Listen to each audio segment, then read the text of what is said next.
All right, everybody. Sorry. Welcome back. How's everyone doing? As you can notice, I finally updated the waiting screen. Finally got that sorted out, finished, and all that. Sorry for the brief absence. It's been a couple of days. I wasn't gone because of the waiting screen. Hi! Um, Hi, Ashley Smith.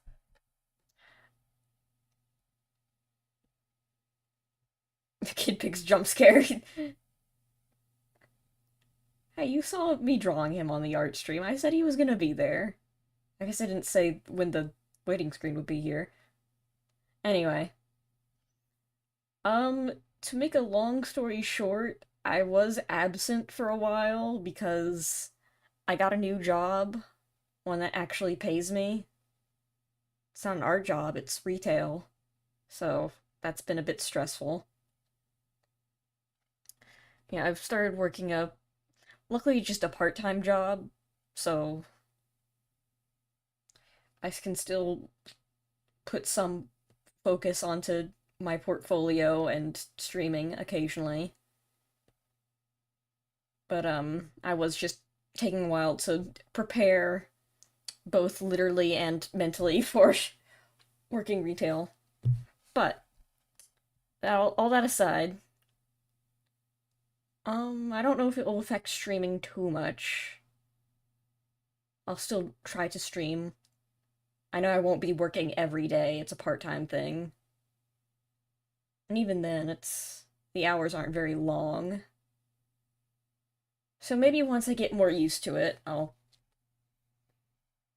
Can you show me to the TV aisle? We don't have a TV aisle. Anyway, let me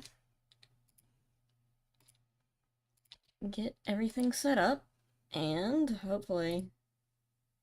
Oh. Nope, not starting yet. Where's... Last time we left off... let me see. We were at Interloper 5, Searching in the Dark. It's night time. Good night, Eklund. Hopefully next stream I might stream a bit earlier. Howdy, Malar, how's it going? Anyway, last time we left off, Anamide discovered that there are outside worlds out of the Skybox in... Doing mostly fine? That's good to hear. Out of the Skybox of Source Games, there's other worlds, not worlds, other maps. And then they also found a bunch of Type 5 demos, and they were looking for Misty, and this is a 4-minute video. Special presentation about Misty.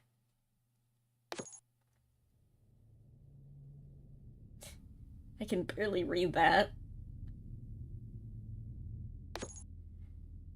Oh wait, let me put closed captions on just so we can actually read what this says. Misty has been found. Thank you everyone for searching. We like to thank Trila and Chicken _ for finding it. And Tux! Tux has once again been banished to the closed captions. Misty wasn't... where it was labeled as a hidden beta cutscene. Where are we? In the computer room, apparently. But after checking with witnesses, we confirmed that this is the original video.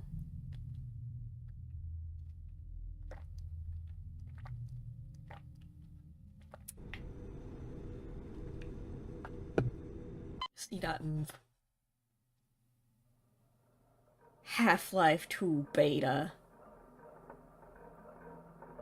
Creepy secret cutscenes. Didn't we see this? Oh, did I? Oh, I think this is what we watched last time. We're gonna watch it again because it's funny. Yeah, I was like, wait a minute, I recognize this. Who is the G-Man? Right, yeah, we did. Okay, yeah. And then this happened. It was very scary. Anyway. Episode 7. 30 minutes long. This video contains flashing lights. Look out for that.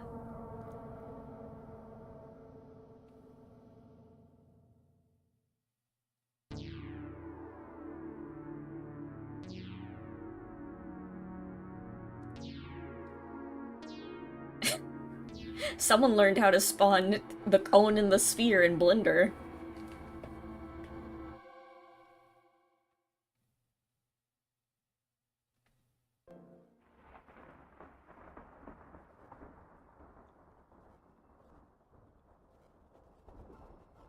We be playing Cube today.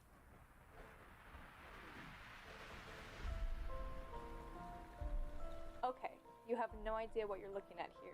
Nope. Following the light. It's important that you understand the full story of how we got to this. So allow me to explain. This will be our 7th investigation. So, this is not... Does it say... featuring foaming. Okay, this is... So this character will show up again. I don't know how they play into all of this. Very high skills needed in spawning such forms, this is correct.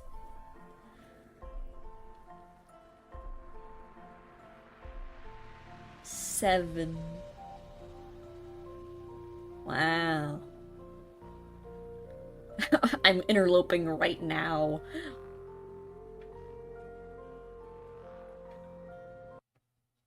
Okay.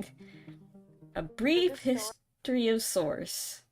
Oh. We really need to start at Launched in 2004. Source, the engine of games like Team Fortress 2 and Half-Life 2, was launched to the public in 2004. Source was actually a successor engine to something called Gold Source. If you're not familiar, this is the engine of games like Half-Life and the original Counter-Strike. Wow. And it's also a successor to the Quake 2 engine, known for games such as Quake 2. So Source is a successor of a successor, and Source 2 is a successor of a successor of a successor. And Daikatana. I don't know what that is. Takeaway here, Source isn't just a single runtime environment. It's part of a long lineage of various other game engines sitting snugly between Gold Source and Source 2. I think it's important that we define specifically what a game engine is. This episode made me mad, and it was completely out of the creator's control. Because this is, like, very useful information to someone who, for, like, a first-time watcher who might not know this. This is not useful information for someone who specifically went to college for this. Daikatana is a niche game that killed its director's reputation.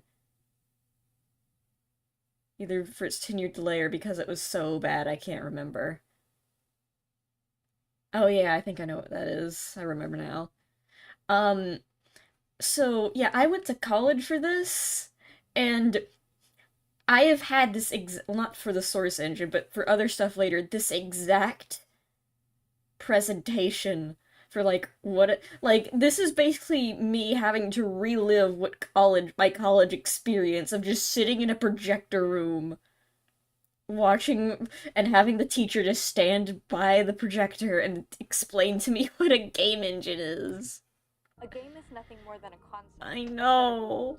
I went to college. Maybe a test of skill, or maybe an objective to complete. Video games are games that run on computers. I know. Computers require a discrete software environment to properly manage rules and render a computer game to the players.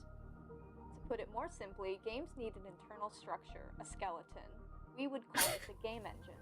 I can't escape it. Over the years became more and more ambitious, the game engine similarly grew in complexity to power them. And one such ambitious project was From 2005 Half-Life 2. to 2010, Time large to make this technological topic leaps fairly occurred. foggy, even for a game as popular as Half-Life 2. But the raw ambition behind this game was really something else for its time. Half-Life 2 was set to take place in a massive, dynamic, photorealistic world, fully dynamic, nuanced, and immersive. And to fulfill this ambition, the Source engine was developed, as Gold Source was not complex enough to support this vision. So, what you'll, like, I think the reason they're trying to go over this and hammer this in, like, there's obviously gonna be reveals about the actual ARG later in the episode, but right now, what they're trying to, like, convey is themes of, like, trying to why am I frozen? Hello? Trying to create, like, these themes of creating these hyper realistic and just realistic lifelike simulations, which, as we've seen with the, like, Type 5 demos, might be a part of that. And, like, again, expansive worlds, expansive realistic worlds, which we've seen maps connected from multiple games. As it was. Source needed to be more than a simple box of rules. Graphically and mechanically, it was designed as a platform to emulate all the detail and nuance of real life. There we In go. order to host an enormous dynamic sci-fi world that can run on your home computer. So with characters who react emotionally and are so expressive. Oh, that's really cool. I completely forgot they did that. They were doing the themes of characters reacting emotionally. Like, they used an actual presentation. So with characters who react emotionally and are so expressive, we need a world that's similarly flexible and interactive. Also, this is well, not completely on. This is not related to the ARG, but Half-Life 2 was like, and also the original Half-Life, both were like the craziest. Like, these were massive leaps in technology for the time. Like, this is like mind-blowing. And I'm kind of sad. I guess I was technically alive at the time, but I wouldn't really be able to comprehend it. But I wish I could go back in time and just see just how quickly and majorly that just games evolved and developed, like, on a technical degree. The only thing I can really think of where I witnessed that, like, something really technologically impressive, I didn't really grasp at the time just how, like, crazy it was, but my dad, or, like, during this era, like, mid 2000s, mid to late 2000s especially, um, my dad was, like, super hyped with the upcoming games. He never really played them. He was just there to, like, see how cool they were. And I remember him taking me to his computer and pulling up a trailer for Little Big Planet where they edited levels and, like, played them. And to him, that was, like, the coolest thing ever. And I guess, yeah, that is really cool. That hadn't really been done before to that degree. And that's how I got into Little Big Planet, because my dad thought it was cool that they could do that.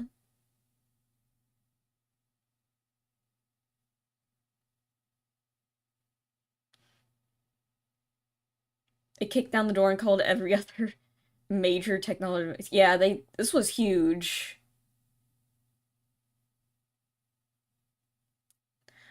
Um, and it's just kind of a shame that, I mean, we still are, like, VR is getting really crazy. But it's still just not at that level where it's easily accessible. And we're at that point where we can't, like, it's not reasonably feasible to make big and bigger jumps like it did with this, because it's just computers can't handle that. Yeah, it's hard for us to see these kinds of jumps anymore. It's just computers can't really do that much exponentially. The world of Half-Life 2 is very dynamic. Anyway, Each back to surface can this. have its displacement map altered dynamically along with its collision hull. Like, The this was graphics in the crazy. Source engine are based around shaders, the same approach used to render movies like Toy Story and Monsters Inc. Yeah, think about that. Shaders were, like, revolutionary for the time. Like, and were, like, only, like, thought of for, like, movies. Animated movies.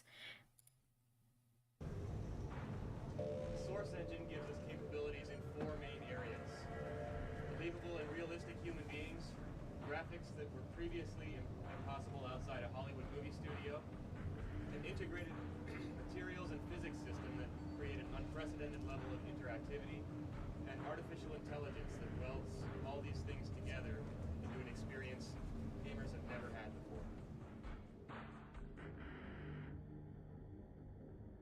Yeah, usually when you see Obviously, realistic this isn't stuff like this now, or like, oh, look how real and dynamic it is, it's all scripted. It's either like completely. I mean, to be fair, a lot of the Half-Life 2 stuff was scripted, but how the story went in the end. And try to answer every possible question you might have left unvoiced. Because no matter how lofty the goal or motivated the team, 2001 technology is only capable of so much until it reaches a hard limit. A picture like this is photorealistic until it's not. And this is exactly what happened with Half-Life 2. The ambition was too we ran into physical limitations. Yeah, computers can't run any faster.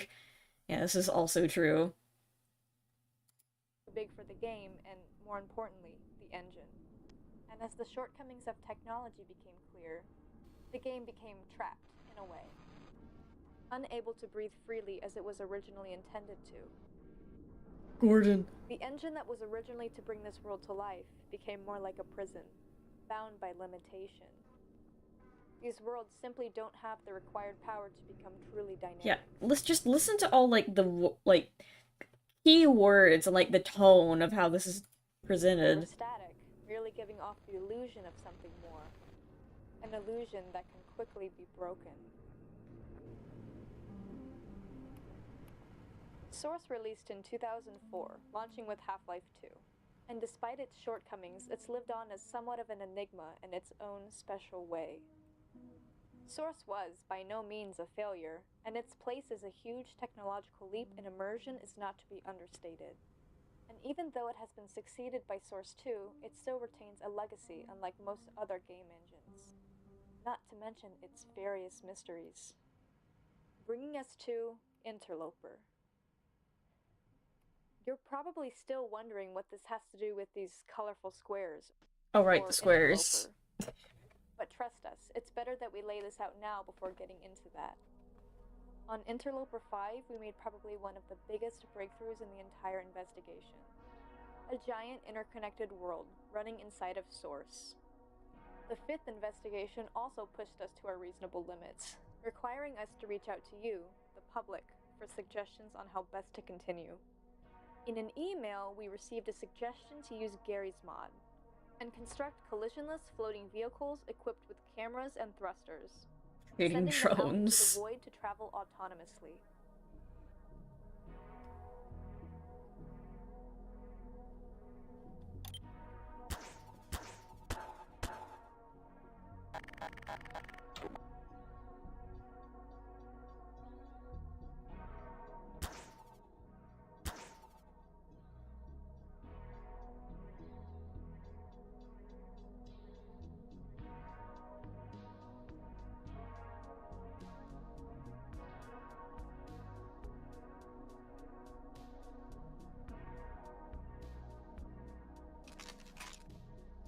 The Ravenholm Voyager. Gonna get proof of aliens and Gmod.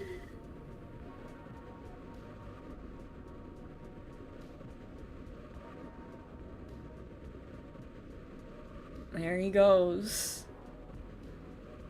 Godspeed. And with this, you can send out multiple.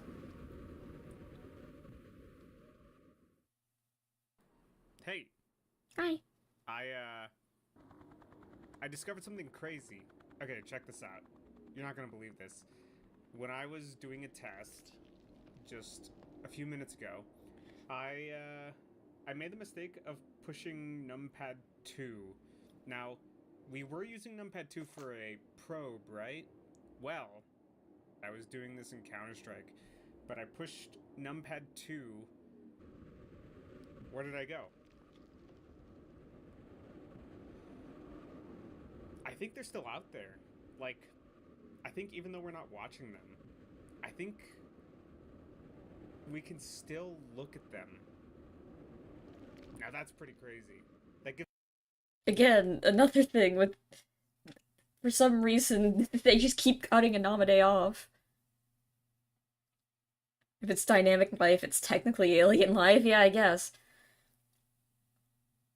So, that also, like, that implies, like, the game is technically running even if it's not on, somehow. This means that with one runtime of Gary's mod, we effectively Or he was gain just access tabbed out to of it. 16 probes traveling on their own, making exploration virtually effortless. The fleet. There was also a suggestion to use a specialized program to brute force extract the game data directly out of Portal RTX. It did have some success, but it was only able to extract data from the region directly around the viewpoint. Oh, that's We will be using interesting. this to further explore void sites found by our probes. Now, one of the biggest suggestions came to us regarding the Ida Mona situation. Specifically, regarding these coordinates and this map. Even after talking with the Ida Mona archivist. Also, something I want to just point out. I'm pretty sure if you, like, switch around the letters of Idamona, you do get, well, you can't say it because cut off, but Anamade. I'm pretty sure. Anamide. Yeah. I just, like, pointed at it with my cursor and then realized that you guys can't see my cursor. We can't seem to find any I don't think leads that on this means coordinate, anything. what it means, Or does how it? it should be interpreted. But looking back on the archived uploads did point us to an important clue. This map from Weird Crash on TF2. Without context, this image doesn't make a whole lot of sense, but you can clearly make out a trajectory in a TF2 map called Oh yeah, because the scout went that way. The scary scout went that way. Actually, did I show you guys that video? We'll look at the Idamona videos next, after we see all of Some of you these. suggested going in this direction, so we gave it a look in the demo void.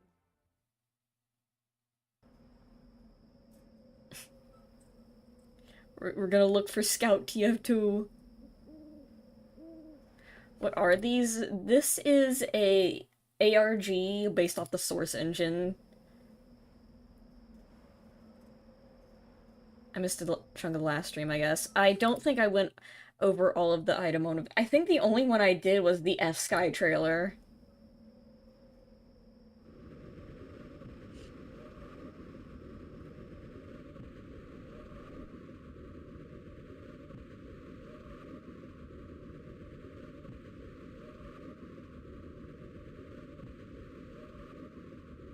Did you hear that they took away Scout's pants? They gave him blue pants, but then they took them away a day later. It's messed up. Oh! The cube. You missed it. And, to our surprise, it didn't take long until we found a structure. That's Scout's We house. found quite a lot of structures in the demo void, but oddly enough, never enclosed cubes. And never this close to an established map structure like CP Steel. Diving into the cube reveals something very interesting. Swim. The placements of objects here and the text all seem to indicate that someone had Was that the specifically cube placed from this here. Fortnite? Likewise, this small formation in the center seems very interesting. So, we decided to get the Portal RTX player pawn into this room to see if it had any special properties. Here are the results of the experiment.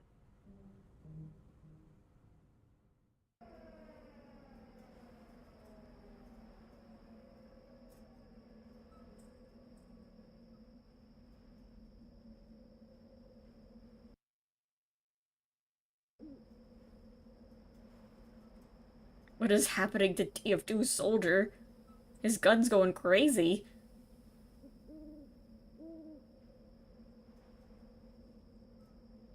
Almost caught up to me in Ace Attorney. Oh gosh, I do need to continue playing that.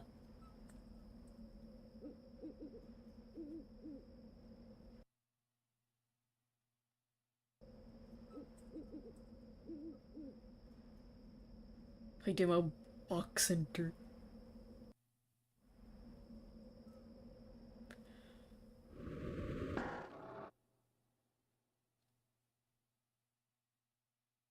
Yep.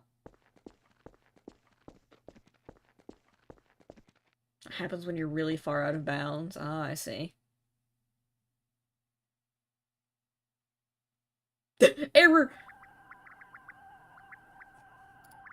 No. Source sample tool. I can't pause it. Oh, I've accidentally zoomed in.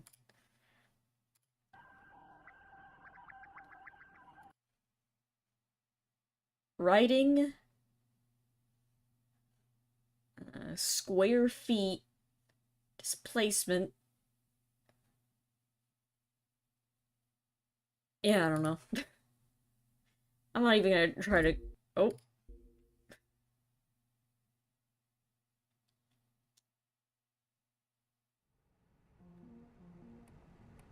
Those of you with knowledge of Source will know what this is. I don't know This anything. is a program that comes with a Source engine called VRAD. When this error came into contact with us, it caused VRAD to run, then close the game. Doesn't seem VRAD to On me. its own, this is actually not that remarkable. We've seen hundreds of these throughout the investigation. Well, that's what we thought for a while. But a few hours later, things got very interesting while we were performing You can see it saves the files on the screen folder. Oh, that's interesting. another test on Construct. Been in there from launch. You know, the whole Is he on a system kayak? has always kind of been kind of contentious. You know, same with ladders. They just never work. Error. Wait, what? What the hell? It just... Did you see that? Oh, No, no, Elle no, is my here stream, again. look. Wait. Oh, no. I was about to say, this is the person who's voicing, narration? No, it's Foamy. That's not an L at all, that's an F. What the? Wasn't that the thing from yesterday? No, today. What is... Did it follow us? All the way from CP Steel? How is that even possible? Dude, what? What is that thing? And why VRAD? So yeah, this also implies that again, another implication that all the source maps are connected somehow, and you can travel between them. And also that there's just something that decided, I'm gonna Remember follow at the this start of guy. this presentation when I went over the history and intention behind Source? Well, VRAD is an integral part of that story. Immersive, photorealistic worlds heavily rely on lighting to convey a believable setting. But light is an incredibly complex mechanism in the real world. Light rays bounce around the world, filling the space with an untold amount of information. And for every ray in any given scene, they need to be calculated and recalculated on every single frame. This level of work is very complex, even for modern home computers, let alone computers from 2004. So Source needed a better, faster solution. VRAD is, in simplest terms, a ray tracing algorithm for Source. Here's how it works. Your map starts out like this, a flat digital void, where every surface is broken down into a set number of grid squares. When you're ready to build your source map, two programs called VBSP and VViz begin constructing the game world and saving it to a file. After which, VRAD is executed to create the lighting. The map surfaces are broken up into a series of patches, and calculations are performed to figure out their level of illumination based on the light sources of the game world, for every grid square in the level. These patches are then combined with the underlying textures. The end result is then compiled into the final BSP file, completing the process. VRAD is better than ray tracing. Well, the However, reason... since this process is only run once, this is merely a snapshot of the lighting information. Yeah, like, For VRAD can example, only... if you move this cube, you can actually see the facade begin Yeah, to you fall can't... apart. That's the Because this problem with VRAD right there. You can't move anything. If I too made a source map, would it be part of the already existing maps? That's actually a interesting thing. I think they actually yes, actually. I remember, I forget which episode where he gives us a bunch of demos to go. It's I think it's the Tuesday incident. It's the next episode, but he gives us a bunch of files to go through, like an entire, like tons. And one of the files is a Gmod map and a user-made Gmod map. I think it's specifically Anomaly's, like a really old Anomaly-made Gmod map, but still, that might imply that yes, even source, like fan-made source maps are a part of whatever is going on here. this light isn't actually light. It's more akin to a painting or a photograph, giving off the feeling of a fully lit world. So even though this looks like a world full of light, it's actually an illusion, just a facade, an approximation of reality. More with the Remember, themes of, like, this is a illusions. vast oversimplification, but it does help us understand what is happening here. First, where is the lighting information coming from here? And importantly, where is the data being saved? Well, we can figure out one of these answers by looking in the command log left behind by VRAD. And we can see that it's trying to save this new lighting data to a file called v_test.bsp. Okay, well, I This was file right. doesn't exist, not on the interloping machine. But what if Interloping we put machine. to capture this data ourselves? Just turn the lighting to 0.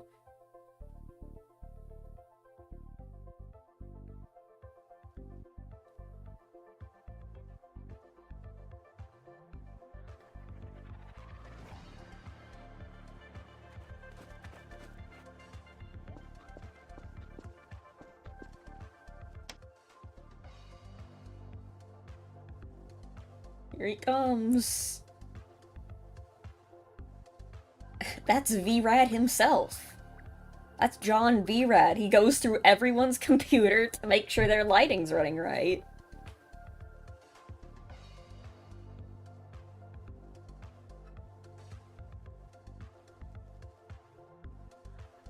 Our test was a success, and we managed to capture lighting information. But it still doesn't really answer our biggest outstanding question. Why? Where does this data Oh, come from? I guess that works too. Because of the way this data is generated, there's no simple method to really capture it in the middle of this process, except by tricking it into calculating on our map. To put it simply, we can't capture the paint while it's falling. We can only put a canvas down underneath and see what it looks like after the splash. But is it even possible to extrapolate where this light is coming from using only our map? This is a problem that took us weeks to solve, and the solution required looking all the way back at the very beginning of Source. A facade of a real, breathing world.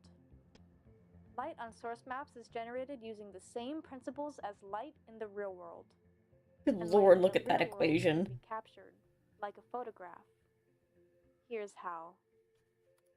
Wait, I forget that technically every, like, light is being reflected backwards. So, when a light is reflected, it comes up upside down. And if I remember, like, isn't this true that like, when light enters your eyes, reflects back into your eyes, you are seeing an upside down image, and your brain has to, like, flip it back up. We see the world upside down. It's completely, it's crazy. Anyway. Here's Thank how. you, Wikipedia. First, construct a box.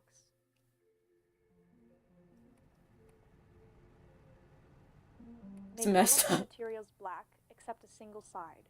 Make sure this is a bright, reflective color. Then, on the opposite side, cut a small hole in the center of the wall. This is called a pinhole camera. Wow. In theory, light coming from this direction should bounce into the hole and scatter across the reflective pane. And this reflection should help us separate out each and every light source entering our box, giving us a full view or photo of the world in front of it, the world we can't see. After assigning this to our v-test map, we waited for the error to activate the calculation. It's so And funny here's the result. imagining this error just like waiting around in the void and it sees someone log in and just start booking it towards them like, oh, I gotta get over ow. I gotta get over there. Just making a mad sprint. You can't see the animations because he's in there, but I like to imagine he's just booking it. Here he comes. Ooh.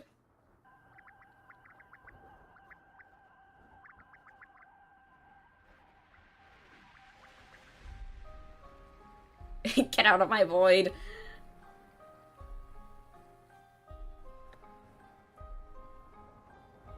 Let's see. Wow, it's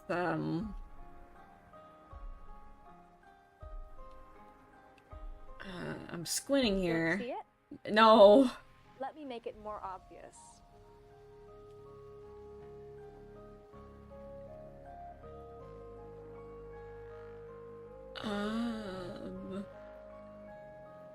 Indeed, this is GM construct. Are you sure? Not only that, but it's also from where we were standing before the error collided.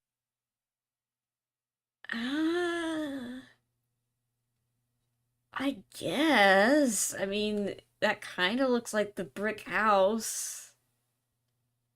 And maybe that's the side. I don't know. Also, why do you have a bunch of dead seagulls lying around?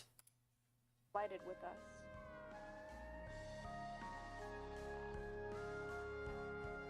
We can reproduce this experiment to confirm our hypothesis.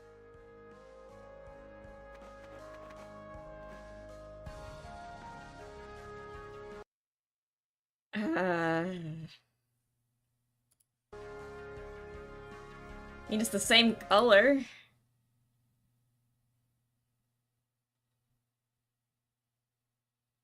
Looks like contract, but something is very off.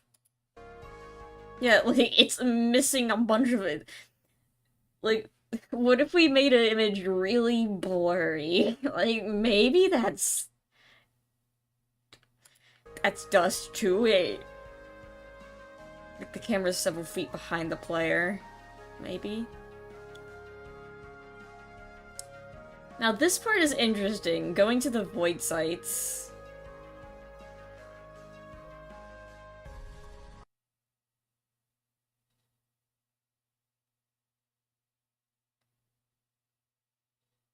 And missing chunks of an image, yeah. So, the 2-fort place is red. The arches are also red.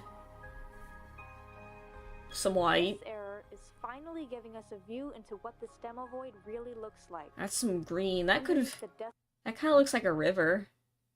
That doesn't make any sense, because this looks nothing like a river. This actually looks nothing like what I'm seeing up here, unless these are, like, black.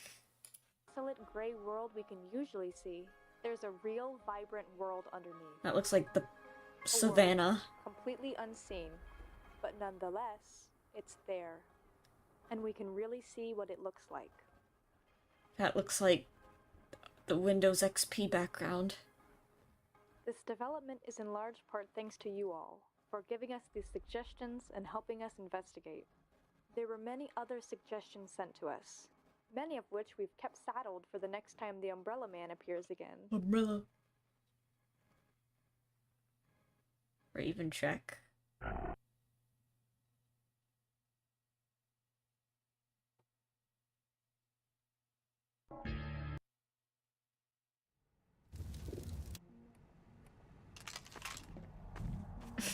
automated process to look at Umbrella Man. We've been checking every day since November began.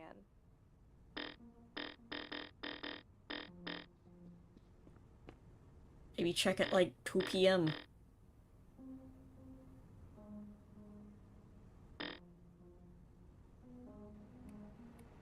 And as soon as we see it, we'll be ready. I was texting Mom, I realized I was gonna post it in chat. Oh my god. Let's check one more thing.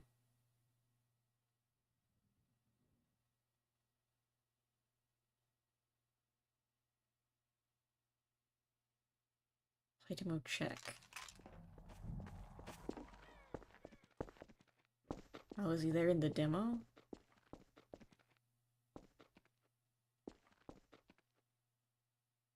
Can't see.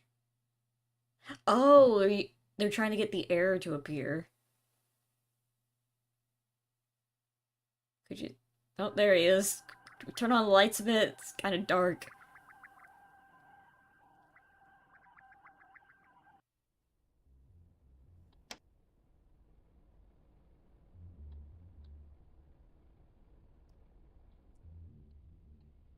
Red. Oh, that's interesting.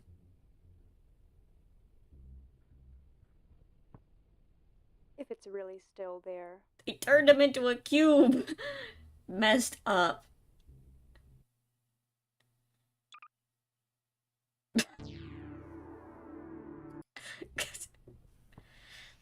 If it's really still there.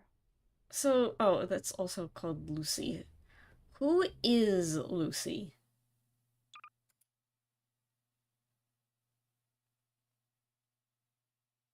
Wait, what was the person? Let me go back real quick. Was it 2?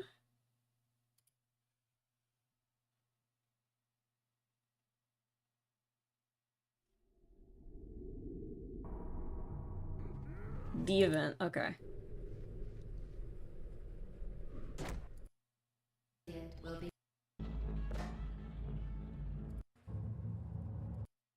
Yeah, L. Lucy.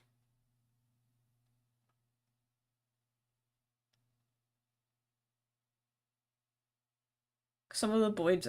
Well, here's the problem. I also can't really see what it is, so... This is supposed to be Lucy. Maybe. It starts with an L. But as we see at the end of...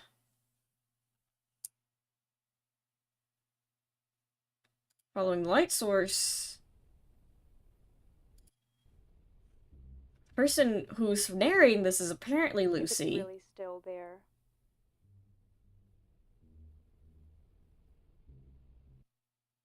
And also she does this weird movement, and then but Lucy is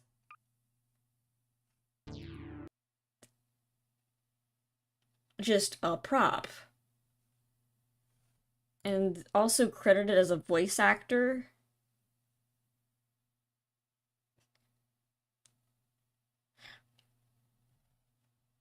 Not Lucy, unless this person's name actually is Lucy. So we'll see more of Lucy later.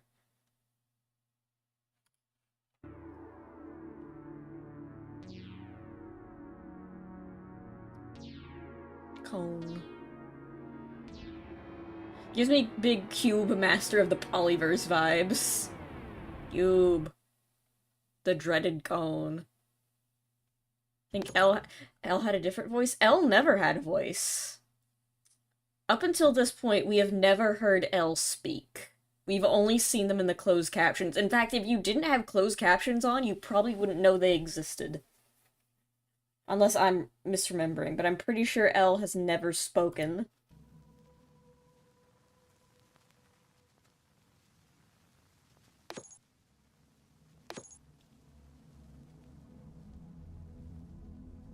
Arches. We have a probe in this location. Decide to generate a new image.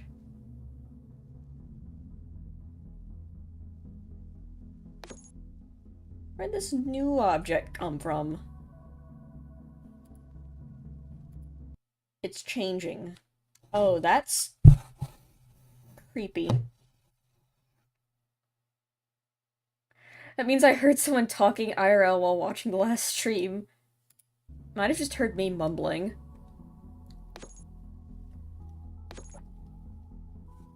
So I take more images from the same location.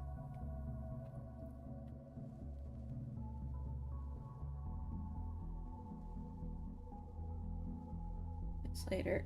You can barely see that, but stuff is kind of moving. Okay, yeah, they're brightening up.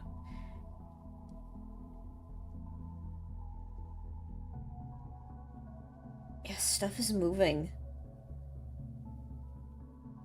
You can't tell what it is, but something is there.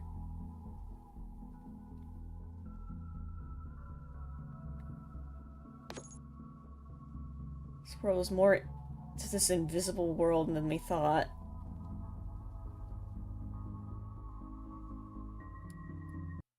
It's the error? That could be true, but also keep in mind, their entire buildup was Valve was trying to create, like, an ultra-realistic world, and, like, oh, the facade, and, like, then, like, oh, it's just a facade, and everything's fake, and you can't make it realistic and that big. But now, there seems to be stuff moving in the background.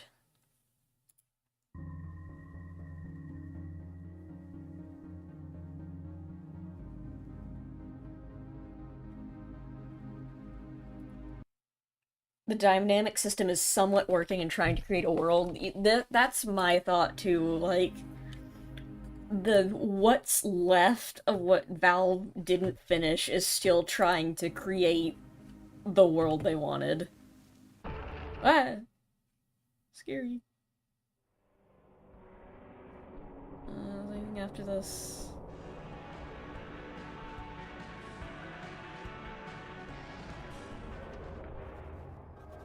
Oh, it's getting scary. Look out.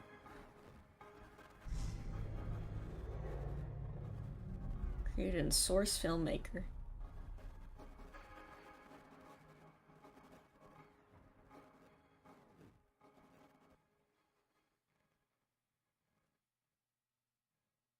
Thank you for being patient. Smiley. X. Okay. Flashing lights warning, guys.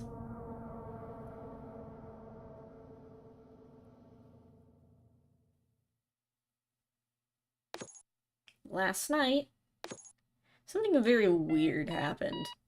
Ah!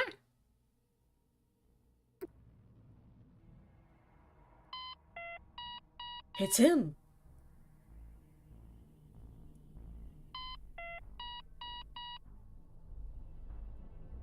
There he is. Ooh.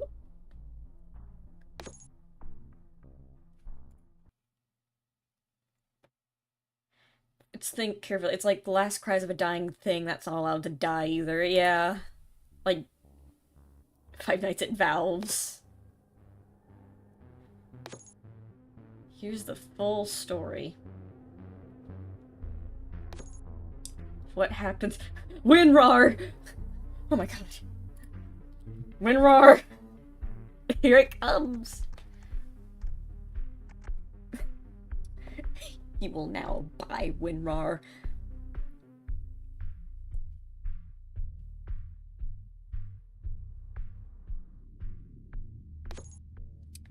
Let's rewind a bit. About 9 p.m. yesterday, WinRAR was the villain all along. I was working with a new live streaming multitasking setup, specifically to run and manage multiple Source games. About 11 p.m., I launched a test stream.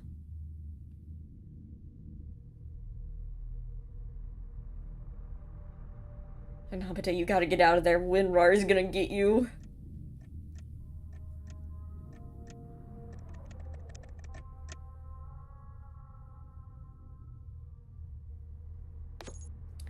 Start out simple enough.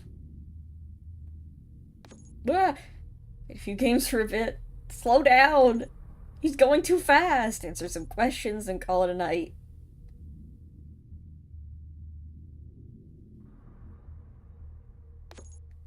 Stream went well for the first half hour, but something came up. Hey guys, sorry to cut this so.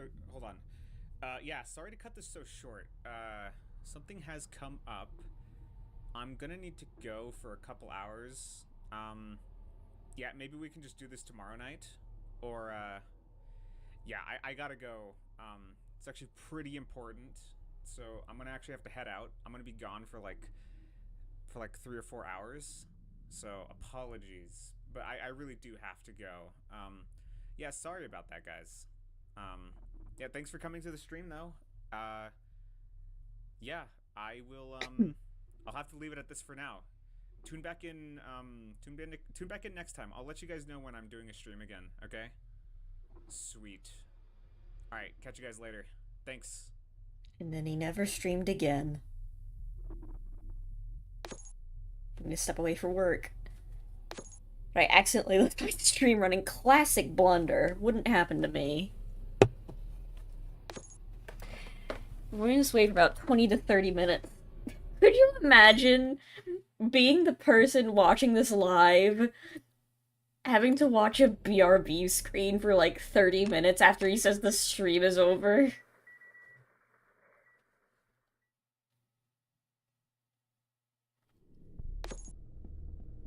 This is Ravencheck.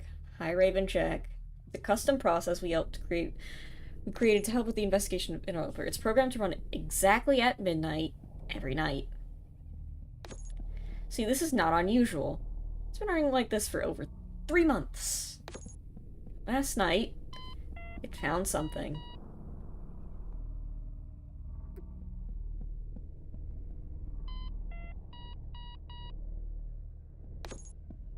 Interloper came back.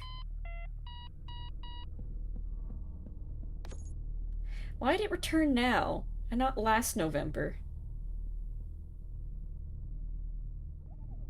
Why wasn't I- and why when I wasn't home? It doesn't like you. It doesn't like your vibe. And I'm not around when Ravencheck is triggered. It runs an automated process to create demo files. It's called Project Skybox.exe. Project Skybox is more like a fancy macro rather than an actual program. It's actually pretty simple. But a bunch of source games and input the secret console command. This process in my render PC, I can run up to 14 instances of source gain at once. Max overdrive. Herm is still unfinished. But thankfully, everything worked as intended.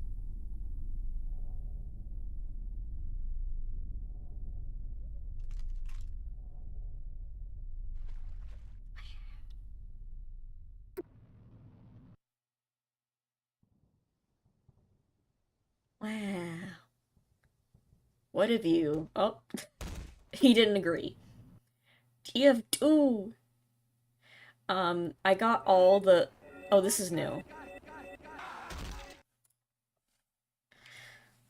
So this is a new thing. In the previous demo, like when he went through all the demos, we never saw anything like this. However, what you're gonna see through these clips is suddenly it's very common.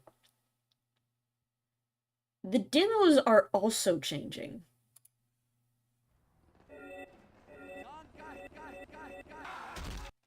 Power word kill.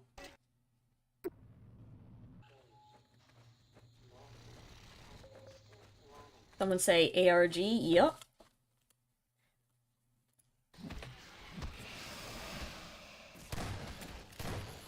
Oh, he's playing it. Oh, not well. But he's doing it.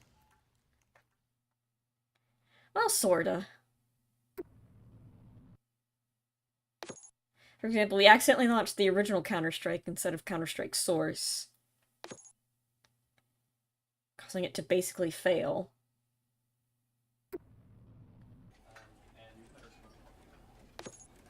The Stanley Parable also did not work.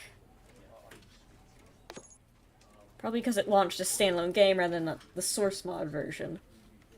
Imagine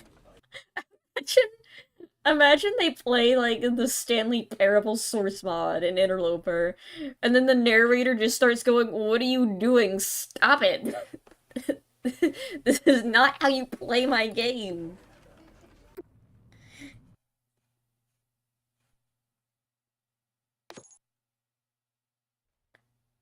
CSGO was incredibly laggy and unstable. A lot of the demos didn't even seem to launch properly. I also tried to decided to try SFM by popular demand. While it generated demos, none of them worked. Or so he thought. Despite the hiccups, the stream continued on. That was... So the first Type 5 was generated.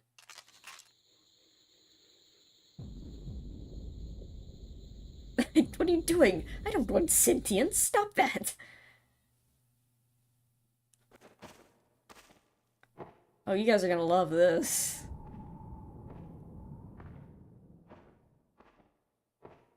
New Type 5 just dropped.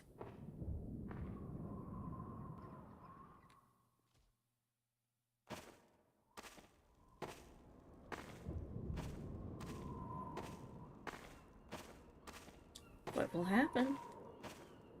So this is beautiful.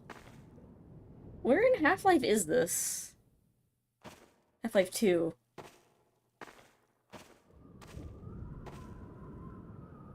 In fact, this looks like a completely, randomly generated map. Hi.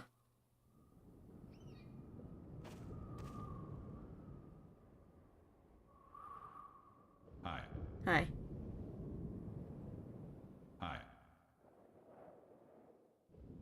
Hi.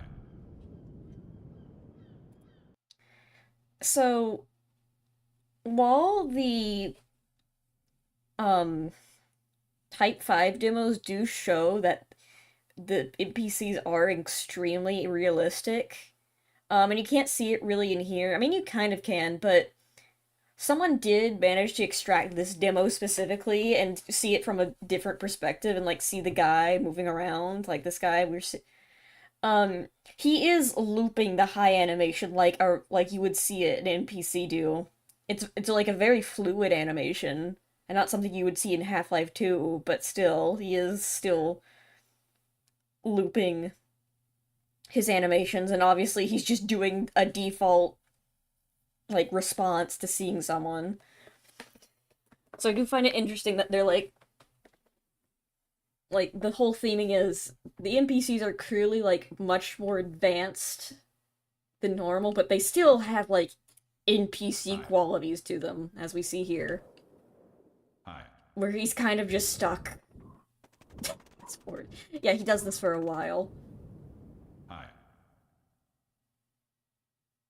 Hi. Hi. Hi. Hi. Hi. Here, unfinished. Hi. Yeah, like he clearly has like just default responses to things, but he also like still responds to stimuli in a way that's not like most NPCs you'd see in video games.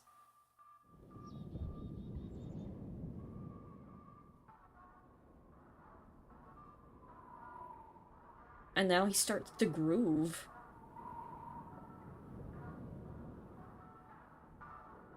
Look at him go.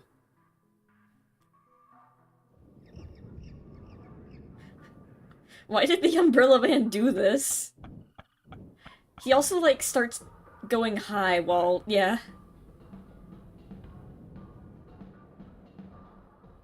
Hi.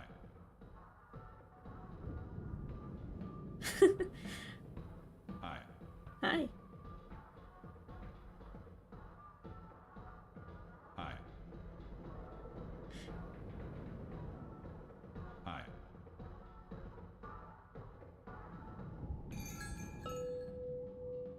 Uh-oh. You gotta get out of there, man.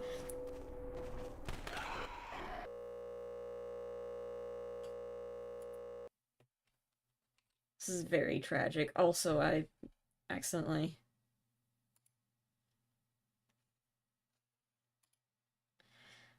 So, that demo is very interesting as it shows, like, more into how the NPCs tend to work in this world. But also, why did the Umbrella Man do that?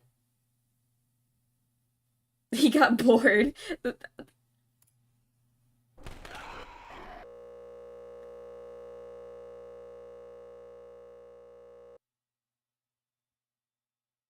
Yeah, we've also never really seen that type of behavior from the Umbrella Man. Usually he just kind of floats aggressively towards him. Like, they just kind of float forward, but he was, like, doing evasive maneuvers.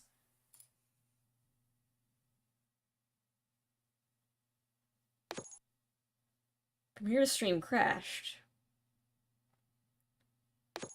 But Project Skybox.exe continued. That's all I know about what happened.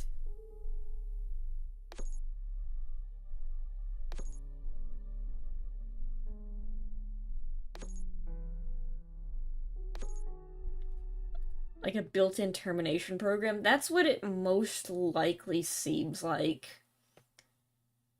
Because the Umbrella Man only appears for Type 5s. Like, any other, like, demo with an NPC, like, every other demo is completely fine. I've never seen... almost 14 data maps. WinRAR. So when I got back home, I packaged all the files and uploaded them.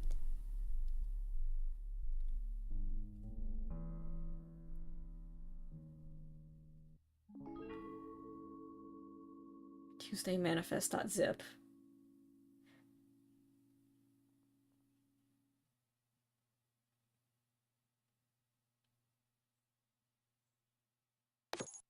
Find a link to the files in the full stream bot in the description.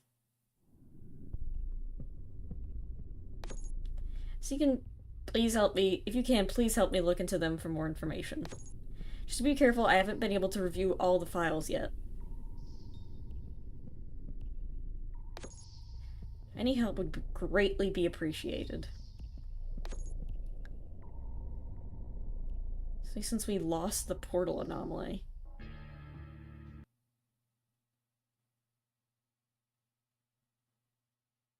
Oh no. Portal just decided to fix itself.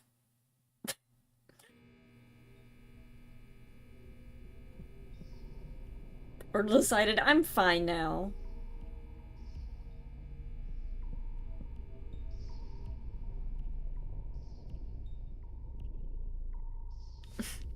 Yeah, they cut off their source.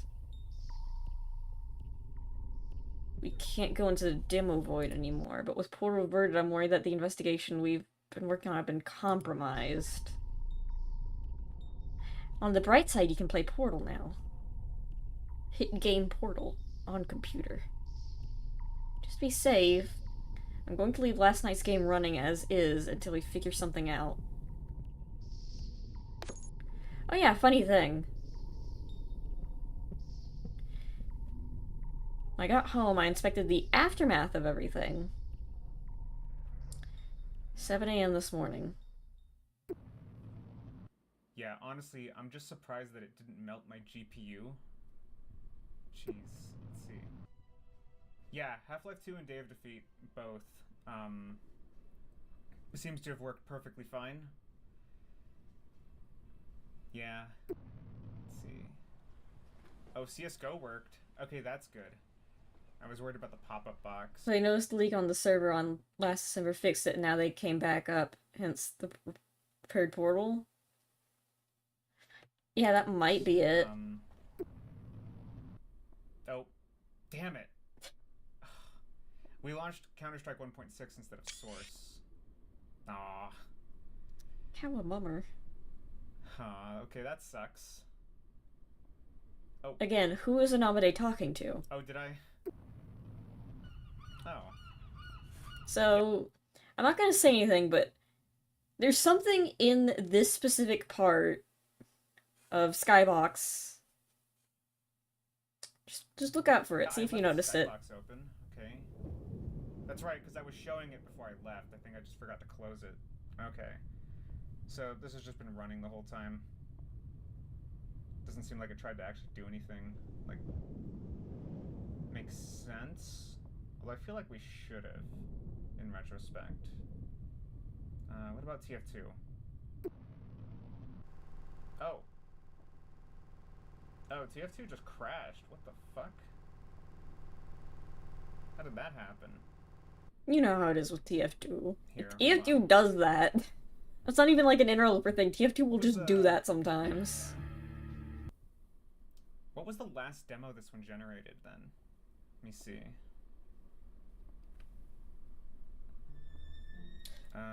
Let's see. The last one was Data. I need to read the TF2 comics. My friend. I like how they censored out everyone on his friends list except for Vendraktor. Vendrakor. You can look at him. Everyone else, out of luck though. 84, right? Yeah, Data 84? Oh, no, probably not. Oh, 86, sorry. Yeah, he's clearly talking to someone. Let's see. Play demo, Data 86.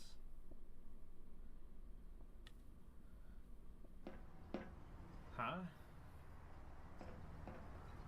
Oh. The friends list censor is still here. Okay.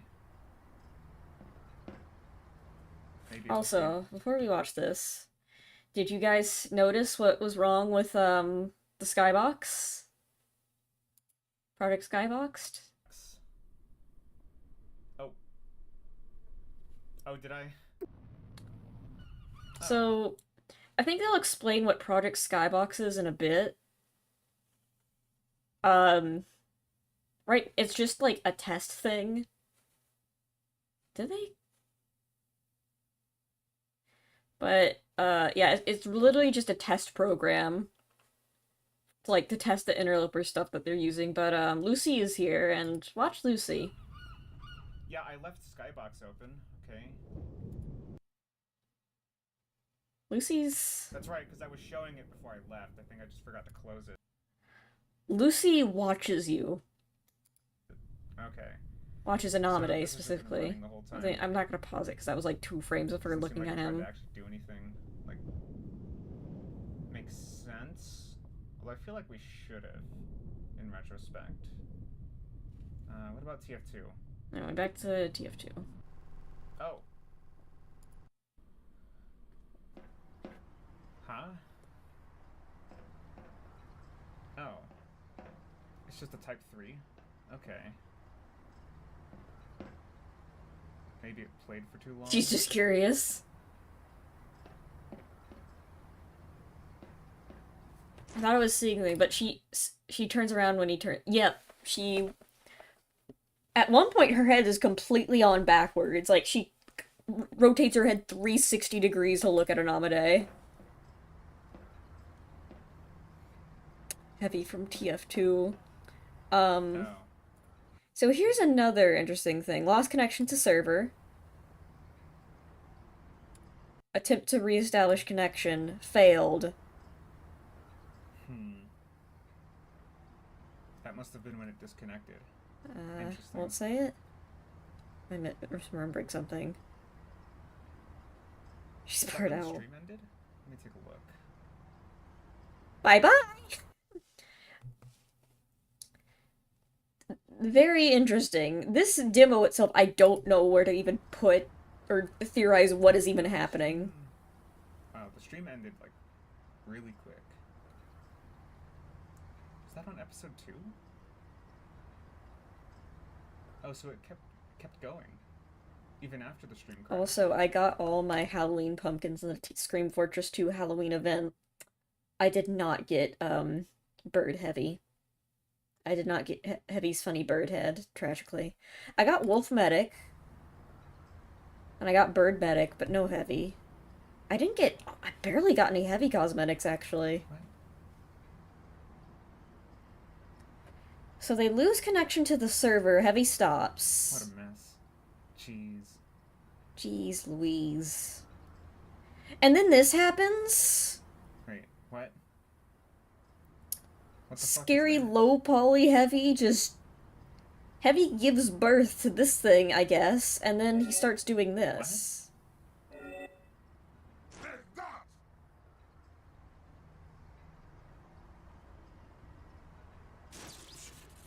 And it's clearly not an animation meant for Heavy that's being played over him.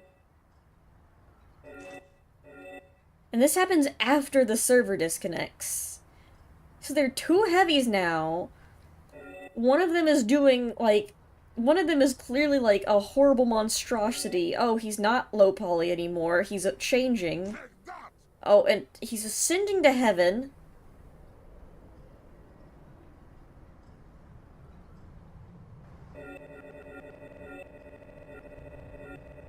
And the AI, like, this thing is, like, discombobulating him, apparently. So now you're up to speed. What is even happening? Let's just go straight to Interloper 9, because I don't know how to explain what just happened there. I also find it very interesting that that happened after the server lost connection. I just want to go back to when he lost connection again. Where is it? Lost connection to the server. Attempting to... failed. So this all happens within, like, a short amount of time. Like, this seems automated. Oh, I made a mistake. I accidentally... go back.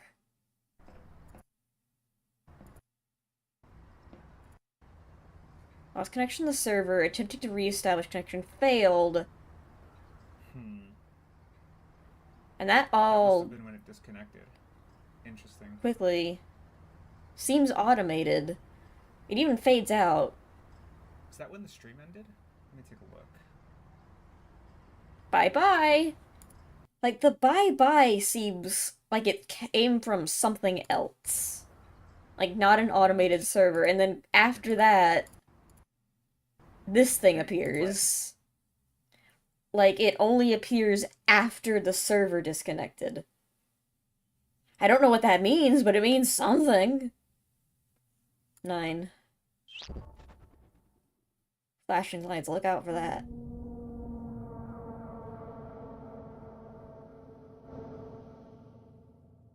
What was that? No, what was that?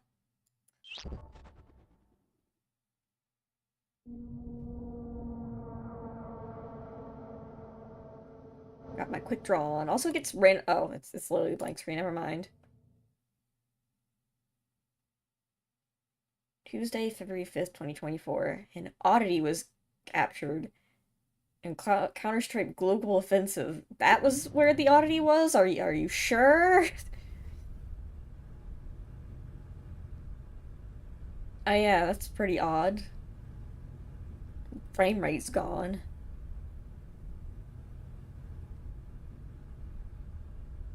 Slow demo would slowly chug along for a few minutes. Why is it so slow, and what's with the strange movement?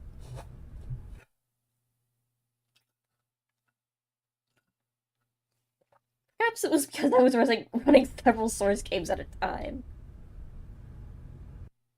Maybe it was because one of the games was the source Filmmaker.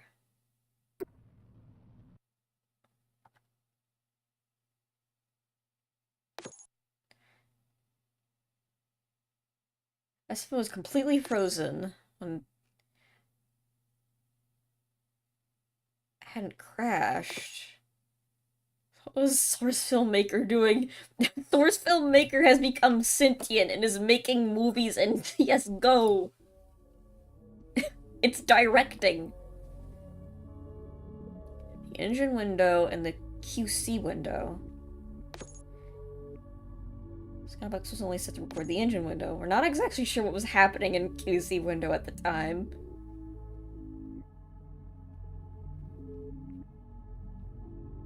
Every copy of Source Filmmaker is personalized.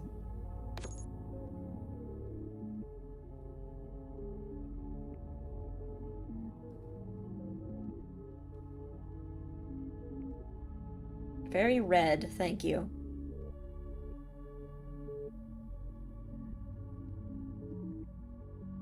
So it's one map, and then there's like a map way down below it.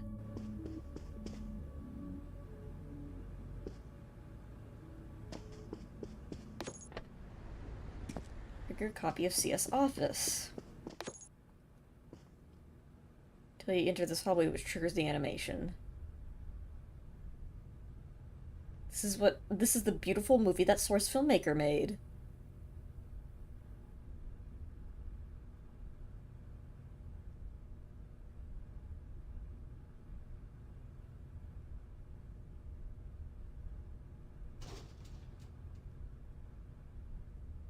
And 10,000 Source Filmmakers with Interloper recreate Blue Shell incident.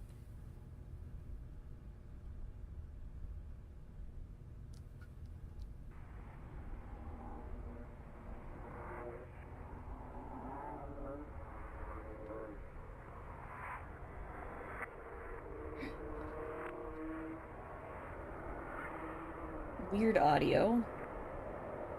Oh, goodbye.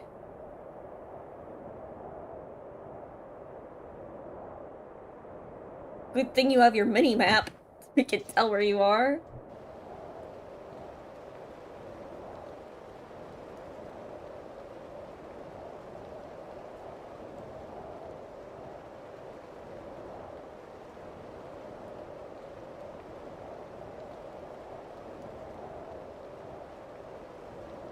You literally got sent to the shadow dimension. This is what happens when you lose a game of Yu-Gi-Oh! Also, it's a bit loud. Let me turn it down. It's just a bit...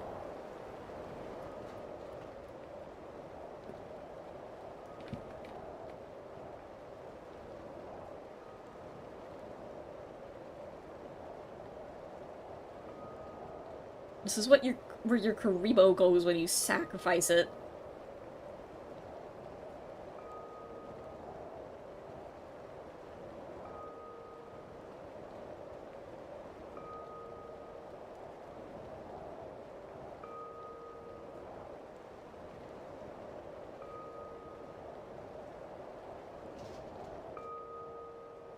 Oh, what is that? There's a scary shaking thing over there. Oh, it's seen him. Oh, whatever it is, it's seen him. It's coming after you.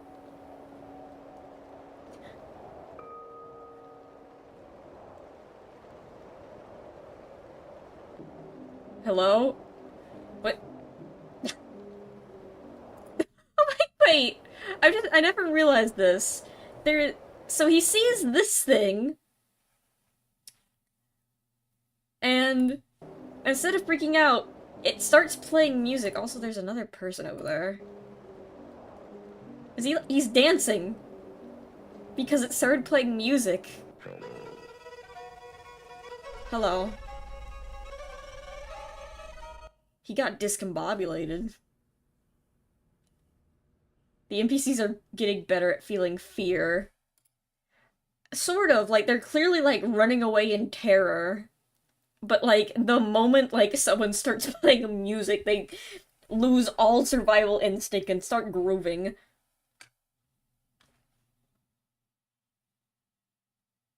It'll be one of 3 Type 5 demos produced that day. I wouldn't consider the last one a Type 5. This is the only one called SMFM to freeze at the time.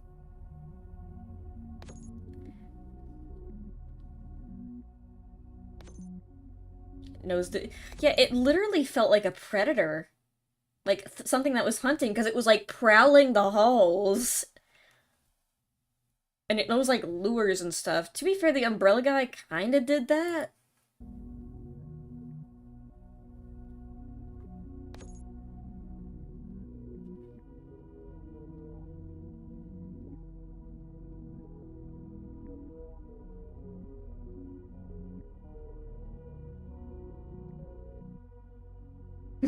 Ooh. Oh, I had a long face. He's got like a texture in his mouth. Can't really tell what it is though. Oh, you can see your guy. Leg. Yeah, the umbrella guy is more like just watches and pounces. That thing is like baits and like chases down and hunts. That thing's got like tactics. The source filmmaker is undoubtedly tied to the mystery somehow. Even a novice is like, man, I don't know. Oh, what the hell is going on?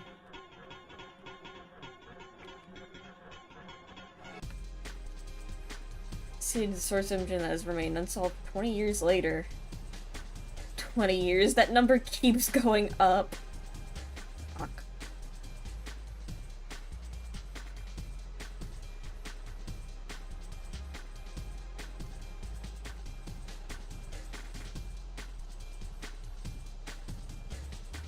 Act 3.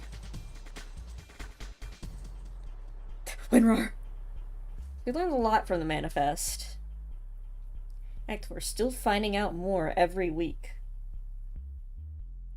I'm gonna be able to cover everything. Let's start with the bigger picture. The Interloper mystery is like a big puzzle, but with the pieces they fit together, but they don't make sense to why. And they don't match at all.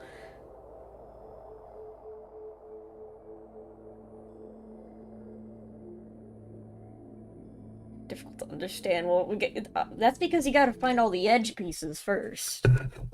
You gotta get all the edge pieces. You gotta get the four corners first. First step one, get all the corners. Get the four corners. Then work around the edges. Get all the edge pieces. Get those finished out. Then you can do the center.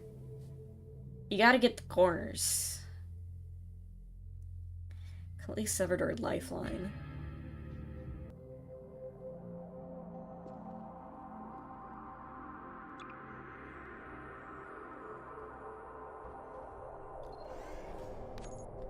Portal 2. Portal is normal now.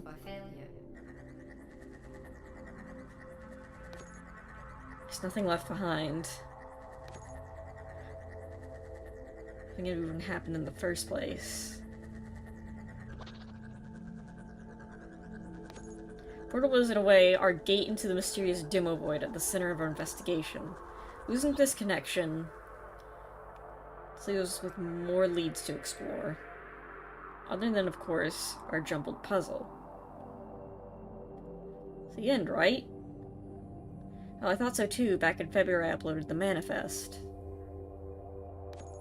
But I changed when I discovered Project Skybox anomaly. So let's back up a sec. What is Project Skybox?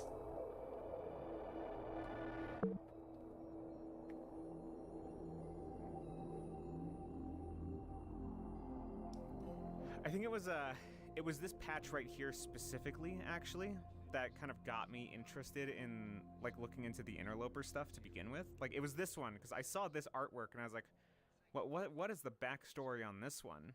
And like I started researching a bunch of other backstories on other graffitis, and that's when I found out about the hidden Umbrella Man one. But yeah, speaking of the Interloper stuff, you know, we are ready for the next time. You know, whether we have to wait until next November or some other time, you know, I think a bunch of you guys recommended that we like make a custom source mod and try to test with that. So like we started working on that a couple months ago, and it's been going pretty good. Yeah, like it's pretty bare bones though, but it is actually working. You know, so I think It waves at the people shooting him. I've spent like a year working on this whole investigation thing. Oh yeah, yeah. You want to see it? Yeah, I can show it to you. Here, give me a second. I'll show you guys. Playing Half-Life and Half-Life 2 in VR seems very fun. It's pretty bare bones though. It's not that exciting. Here, just give me a second.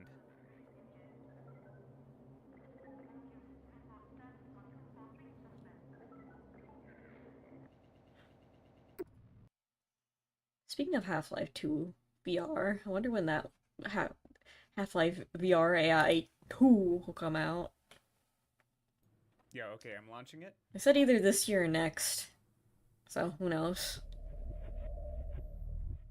That could be any time. It could be tomorrow, and I'd be none the wiser. It could be happening right now. It could have happened yesterday and no one told me. Yeah, so this is Project Skybox. It is just Also, that answers someone else's question. I forget who asked that, like, if I made my own map, source map, it would appear in Interloper, but it seems, yes, it would appear in the void. And, like, we want to keep it really basic. Mainly because we just kind of want to test, like, a really pure version of source, but we're looking into adding, like, Science a lot team of is coming, run. cool bells Stop and with the whistles. FOMO, like, I'm joking. It's not coming out yet. I'm pretty sure we would know if it's coming out. Apparently they're gonna be doing something really exciting for Halloween, but I don't think it's Half-Life VR AI related. It's gonna be a funny Halloween thing that they're doing. You know, I'm thinking with a bit of time put behind it. Again, this is all very early, so we only have like, there's only some features here that can really be used in the investigation, but I'm thinking that like, this could be a really useful way to work with the tool. But yeah, I can't wait to show it to you guys when it's done. We have a lot of ideas about what we want to put in this. I did add this already though. This is from the last investigation. It's a model I made. Cool. For the presentation. Yeah, hold on guys, hold on. I'll be right back.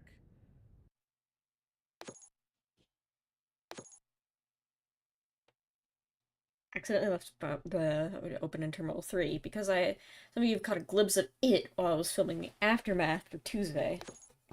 Actually, a lot of you noticed. Yeah. Oh, damn it. Remember when this happened? Counter-Strike 1.6 instead of Source. Oh. Oh, did I? Oh. Yep, there she is. Yeah, I left Skybox open. Hi, Lucy. That's right, because I was showing it before I left. What you looking at? Close it. Okay. So this has just been running the whole time. Did you see it?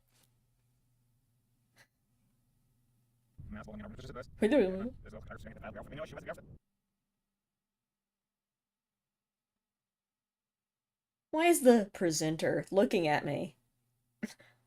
Pay attention to her head.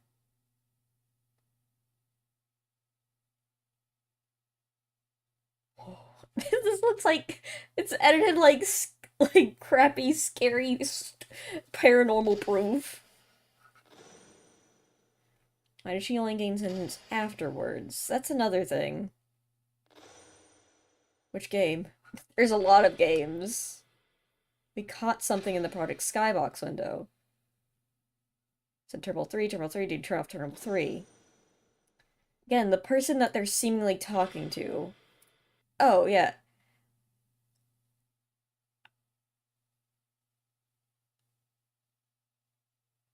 PSB.Lucy. Oh, Project Skybox Lucy. Why is she... We still don't know who Lucy is, and why is she a project... I guess that's the name of the project that they're working on, but who is she?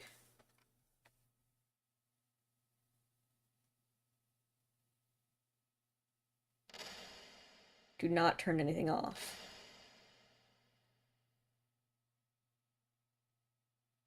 It was a poltergeist. Like a sky ghost. Ooh, spooky. I've kept this game running with no interruptions.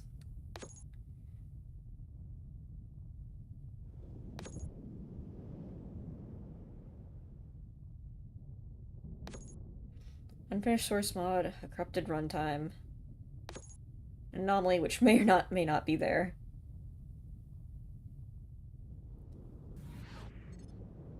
Better understand it, you touch back on the manifest.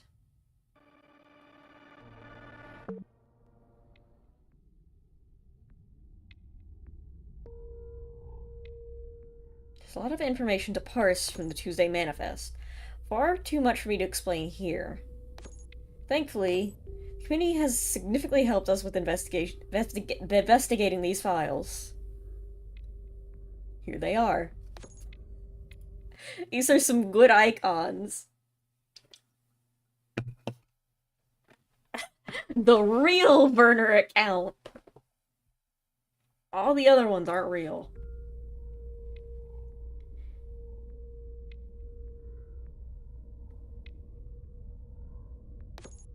I compiled a playlist of those investigations if you would like more info. I'll link in the description. Highlighting interesting demos. Many of the most intriguing demos. I don't think we can go through all of these, all the extra. I'm just gonna watch what Anomaly and Idamona post, just because we're gonna be here forever if we watch all of these. So here's another one of these. Oh, it's the same one we watched earlier. For example, soldier trying to solve a strange puzzle. He's shaking, he's so scared. Oh. We're sighting of another bot inside the demo itself. Oh, goodbye. Not vlog, but... Oh, bye! Contain all sorts of oddities that have never been seen before.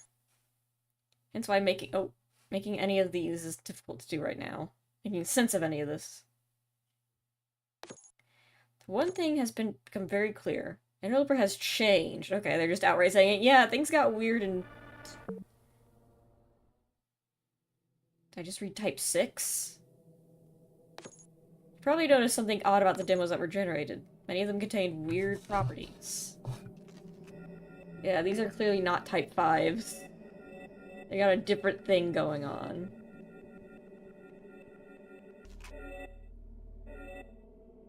Flying around the map, rapid, precise motion, short, medium duration, emitting a sound.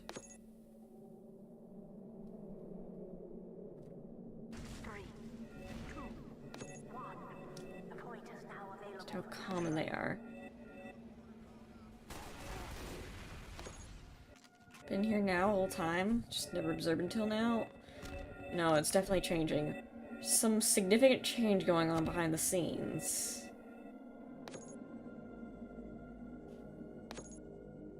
So what the files are doing.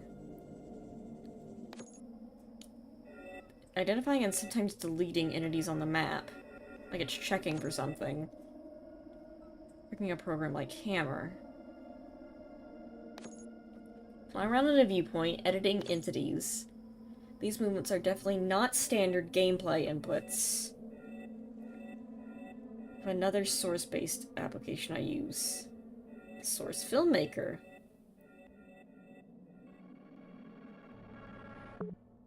Interloper mode. After Interloper 5, many suggested investigating Interloper using the Source Filmmakers. Maker. I can't read.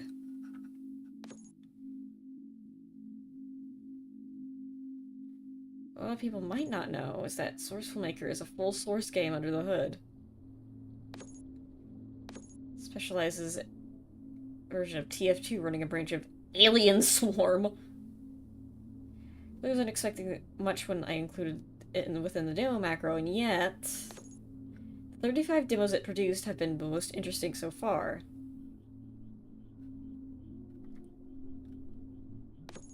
None of the demos files seem to work when trying to play them back in SFM.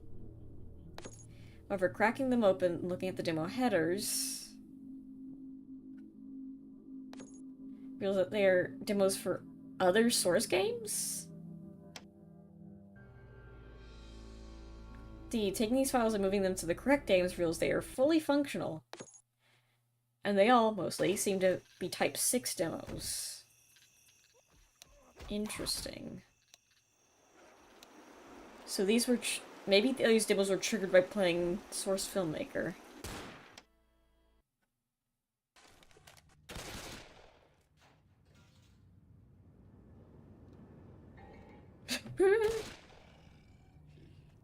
Bye, Francis.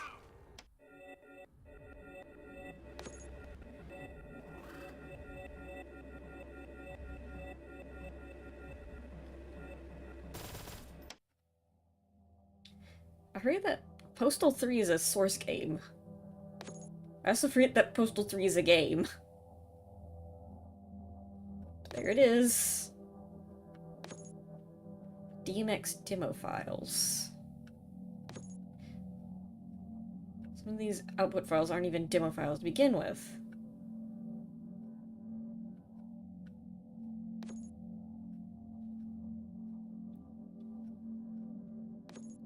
In Source, DMX files are a multi-purpose format for storing all sorts of information.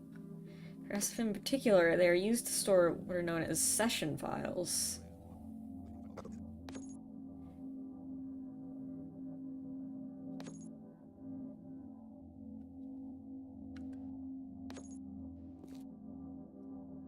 Postal 3 does not exist, it can't hurt you.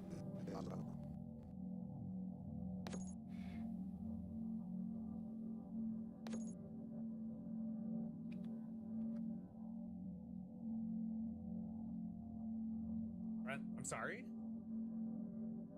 Is this actually loading? Oh my god, it's actually loading. What? There he is. Oh. Okay, that's creepy. He's I'm not animating. moving the camera. There's a lot to unpack with these files. It's the session names. Wait. Oh yeah. F-Sky server capture. F-Sky mentioned again.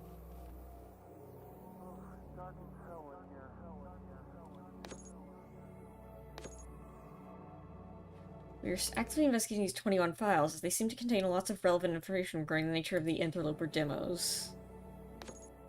What's undeniable so far is the curious link to the Type 6 demos. Also, what is this background music? Who was speaking? Hi, engineer.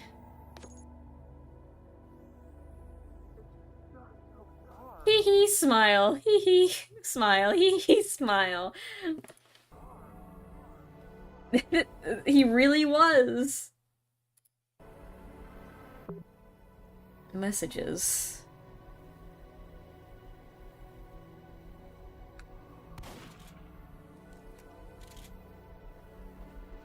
ELX.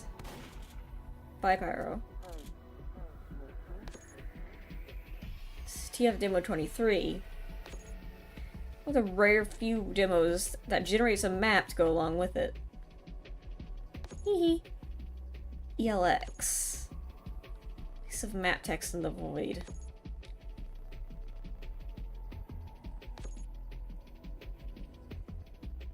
Sky server gen. Game text. Why does my tail keep changing to the default tail? I don't know, it looks normal on my end.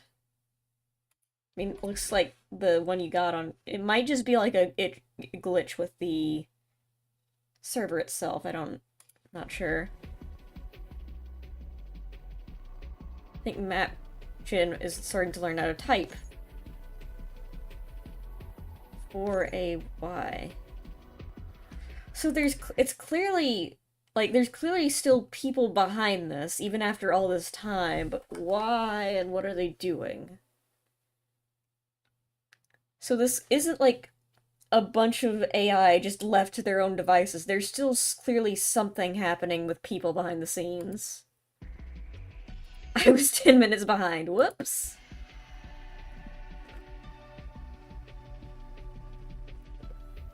Does this one keep trying to build mazes? Or, no, come back. A checkered ball isn't really the best prize. Or GE. Where did this come from? Was this in the dataset? Check for overfitting. This is the map that, if I remember correctly, this is the map that Anomaly made. And just apparently got randomly put in the F-Sky servers.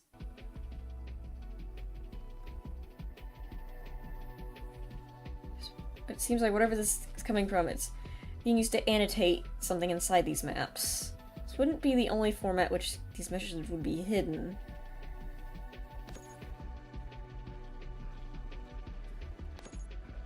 For the demo stuff, you might know that's very long.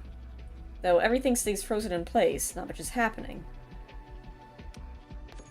Press Shift F2, you can open the demo playback menu. You might notice that the ticker counter keeps counting past the limit. The demo file is corrupted, so it's unable to terminate the demo. What caused this file to corrupt?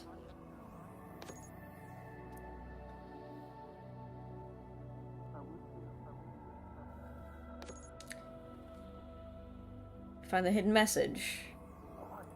The whole thing is borderline unrecognizable, lol. I thought about fixing it, but I'm almost more curious to leave it and check in every 10 years to see what the hell it's doing. Is that what's happening? They're just going in and checking like, hey, what are you guys doing? Nope, none of that. And just smack it with a hammer a few times. And then just leave it about its business. Does all this feel familiar? Hidden messages and corrupted files. Messages marked for names and initials. Console and mysterious. Yeah, that's how. Hello. The end. Are you sure? Are you sure?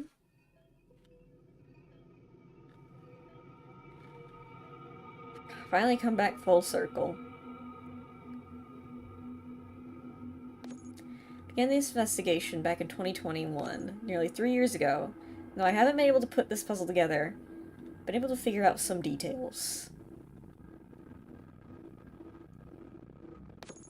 The origin of this source engine oddity is undoubtedly a server, and the server has some form of connection to a company called F-Sky. Secondly, these servers communicate in special information using the source engine as a medium.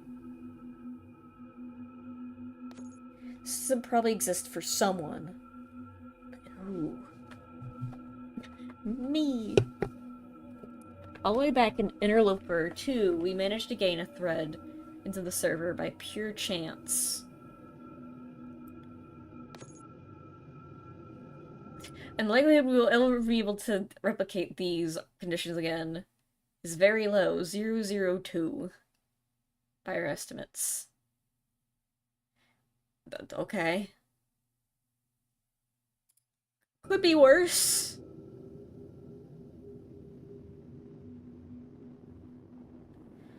Very unlikely that we'll gain access again, especially if the server has become aware of this investigation, and this is the end.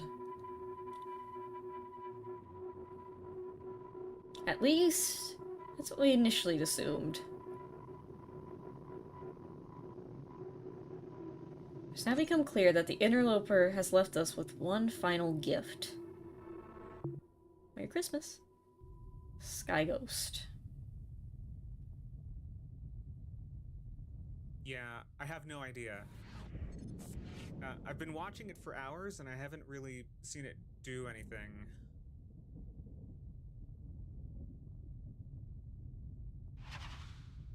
So you're sure we can't try restarting? Let me preface this by saying we do not understand Skybox. In fact, we're still not 100% sure if this anomaly is still in our runtime, so we need to be extra cautious. Here's why. This is a simplified explanation. Hi, Lucy. So bear with us. So, when you load up a game, basically any game, They the program turned her loads the into code and data into the RAM They of the turned her in the computer. lines. It's kind of like when you imagine something, you simulate it inside your brain. Your computer puts everything together and manages the data. I tell all in a myself I similar could just watch the actual series. You should! I definitely give it. I definitely like watch the series yourself and see if you can like see anything I missed.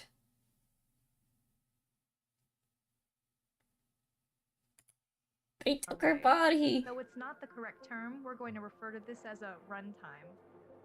We suspect that something from the Interloper server has somehow transferred into the runtime. This explains why Interloper oddities only show up in-game and never in the files. That's because Source only uses the files as a template to build the game runtime, sort of like a blueprint. So really, Interloper, and by extension Skyghost, are runtime anomalies, not game anomalies.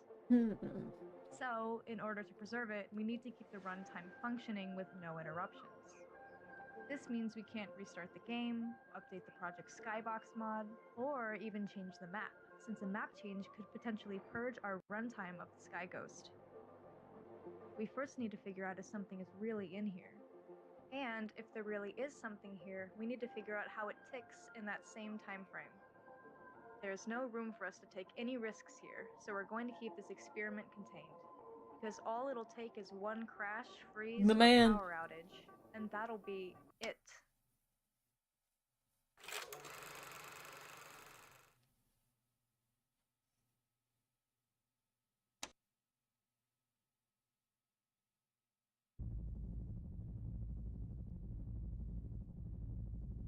Yeah, I don't want to test my luck with flying outside of the skybox too far, because I'm actually not sure if we fix that crash in this version of the mod. I've just been circling it for a while to see if it'll do that, like, staring thing again, but no luck. Give it some It's just privacy. completely frozen.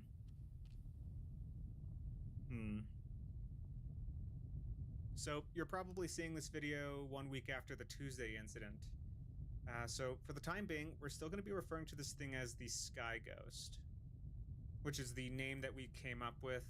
We're not still sure if it's here. We've been watching it for a while, but She's shy. it's not really doing anything anymore. So we're probably just going to keep watching it for about another week and see if we can get it to do anything. If not, we'll probably just move on from here. So yeah, just a little update on this.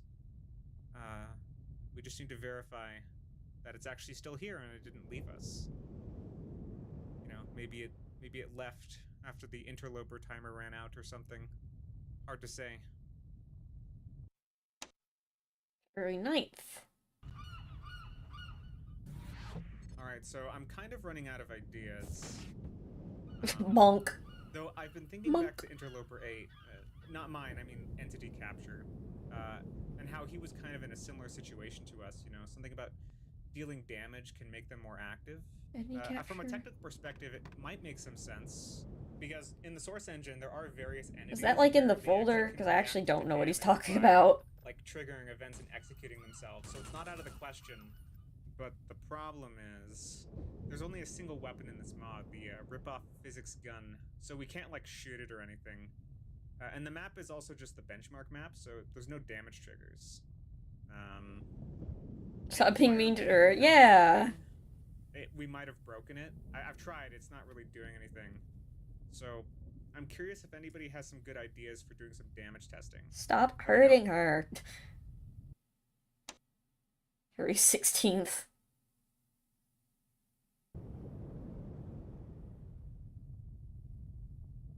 Error. Huh? Wait, what the hell is this? Did we put an error here? Oh. Oh. No. I saw you. My heart actually skipped a beat there for a second. No, we still got something here. There's something crazy going on here. Was that you? Did you put the error here, huh? Talking to her like it's a dog. Like, did you do this? Is there any way we can figure out what model this is trying to load?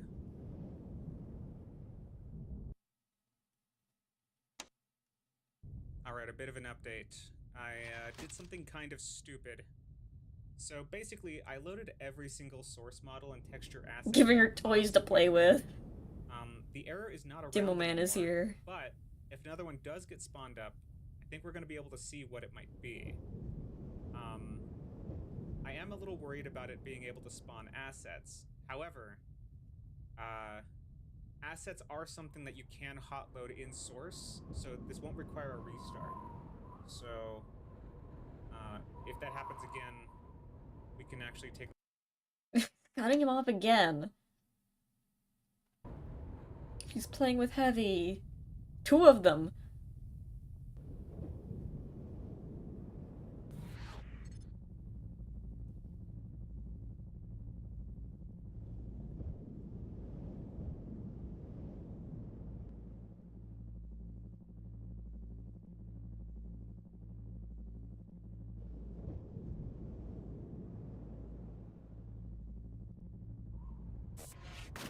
Mean.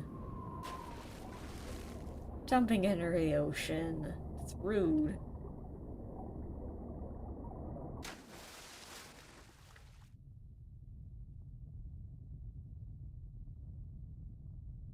Just leaving her there. Yeah, you never saw that? So... TF2. Okay. It's TF's Demo 43. So if you pop it in, you see that it ends early, right? Mission begins in 30 seconds.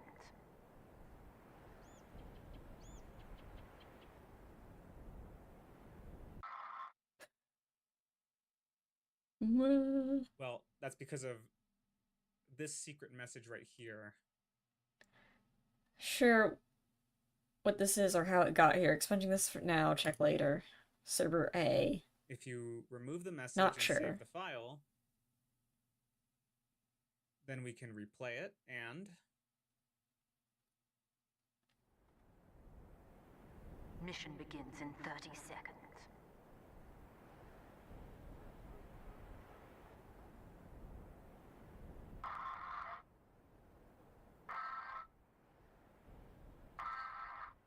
That's the, G-Man radio, right? Mission begins in 10 seconds. I think it's the G-Man radio. That I don't know. 3. Also, look that whatever is happening, Anomaly is being treated as, like, a different character, but also himself. So, like, they're talking to each other, and one of them is not happy.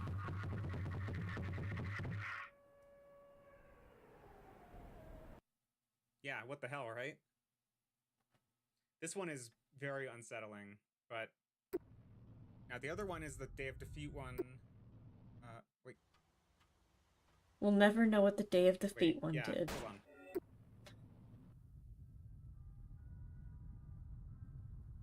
Did you hear that? She's playing it back. No, what is that? Oh no, of course. I keep it running all the time. Hi, Heavy. Wait, did Heavy do anything?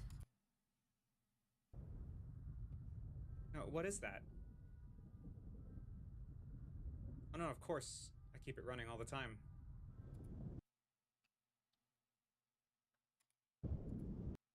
Heavy smiled at him. Look. Happy! Oh. Happy! Oh. Happy!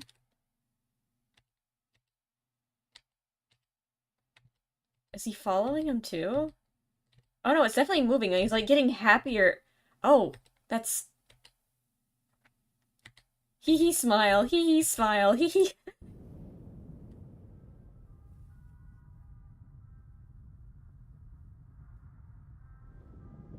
So it looks like it's not just Lucy that's has something going on with her. Huh?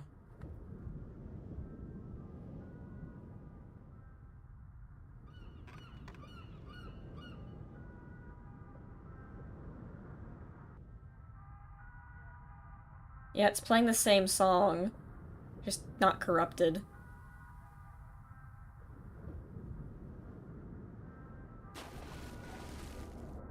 She's busting it down! Go back!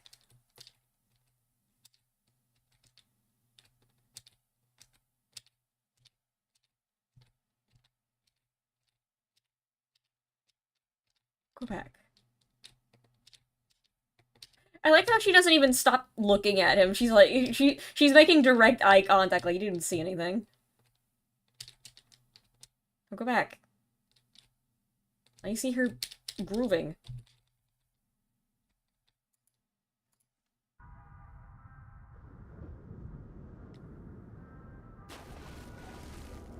Look at her go!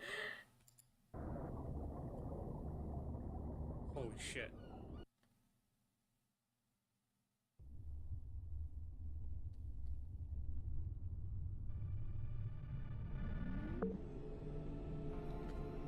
Created by anomaly.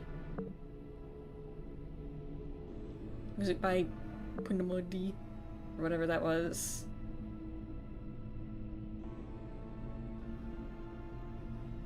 Blender mention!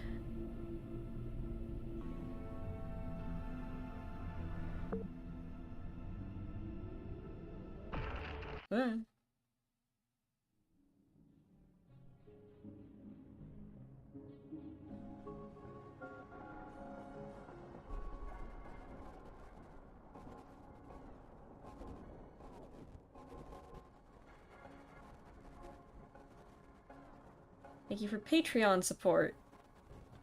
Yeah, these are all just Patreon supporters.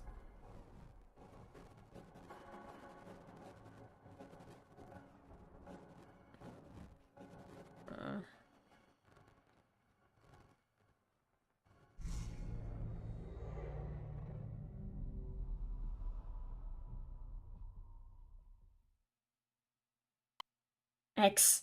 Oh, it's skipping to where I last left off on this video. So I was just skimming through it like a few weeks ago.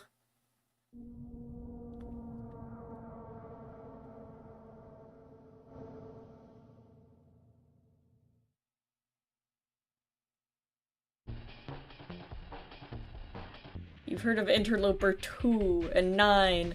We're skipping numbers. It's Interloper A now. No more numbers. We're doing letters. I guess we're doing letters now.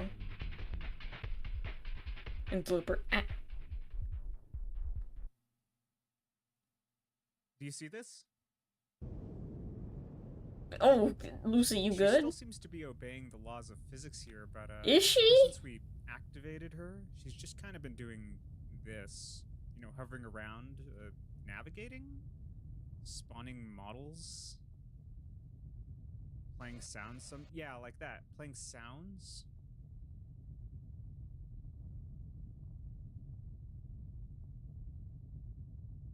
Oh, and this. Yeah, so she spawned this before I activated Keep an eye on the her. heavies. I think I have an idea why. I think she's watching the demos. Yeah, like watching them with me. Oh.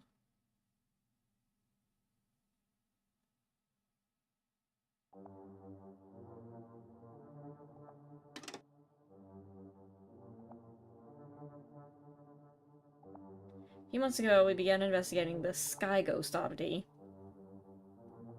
Are you her? No.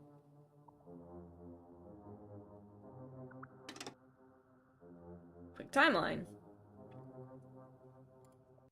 Tuesday incident. Spawn. Activation window. I don't know. Sure, man.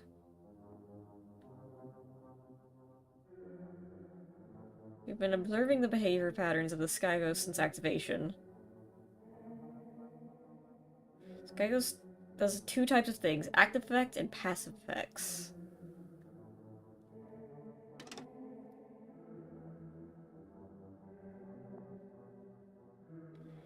Become evident that Skybox can be used with the Interloper demos, which makes sense since he comes from the same server as said demo files. But in order for me to explain how, I'll need to walk you through my last couple of weeks. Otherwise, none of this will make sense.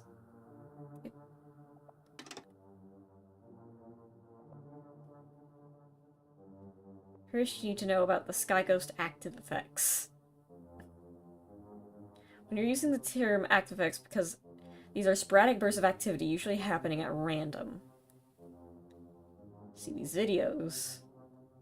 I'm always seeing videos.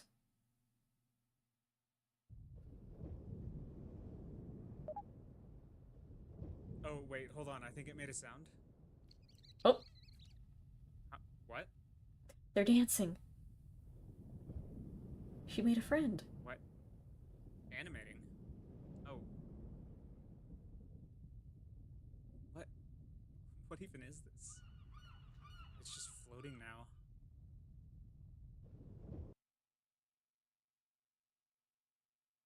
Player follow. Okay, so...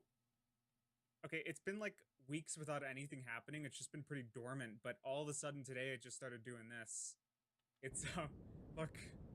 Hello? It's just following me. She's like, how does it feel, huh? I've never seen it do this before. I can't seem to make it go away either. It's been doing this for like 10 minutes, too. Oh, goodbye. Oh, where'd it go? Where'd it go? Oh. Hanging out with her friends. It's crazy. That was weird.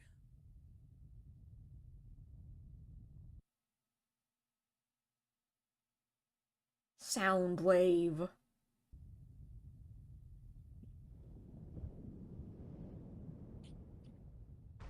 Oh, goodbye. She's playing some tunes, though. But will she be dancing?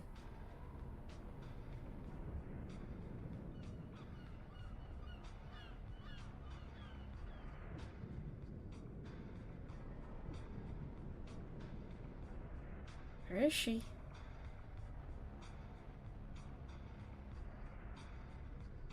Oh, there she is.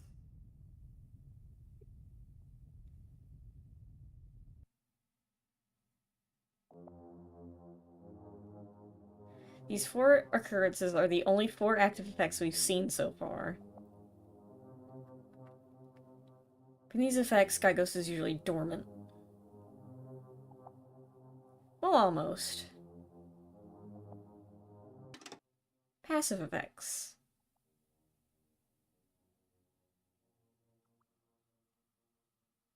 Between the active occurrences, Skyghost goes through a cycle.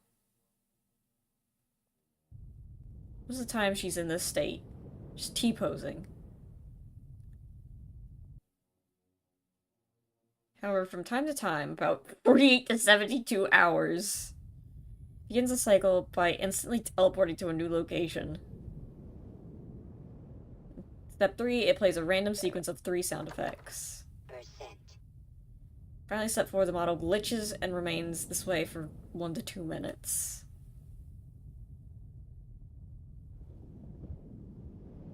Back to dormant.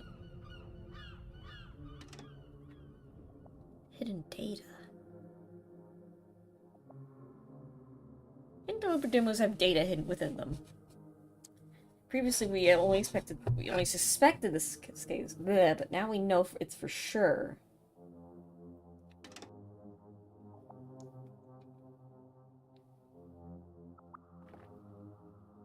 In the Tuesday Manifest, we found several demos with hidden data. SFM Data 35 revealed a new depth to this fact. Hey. Hey.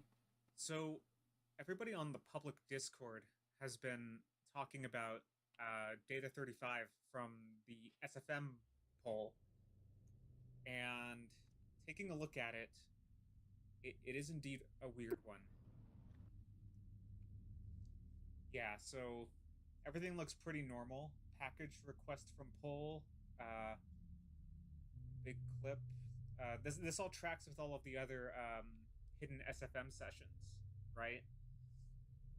Now, Right. what makes this one extra weird is that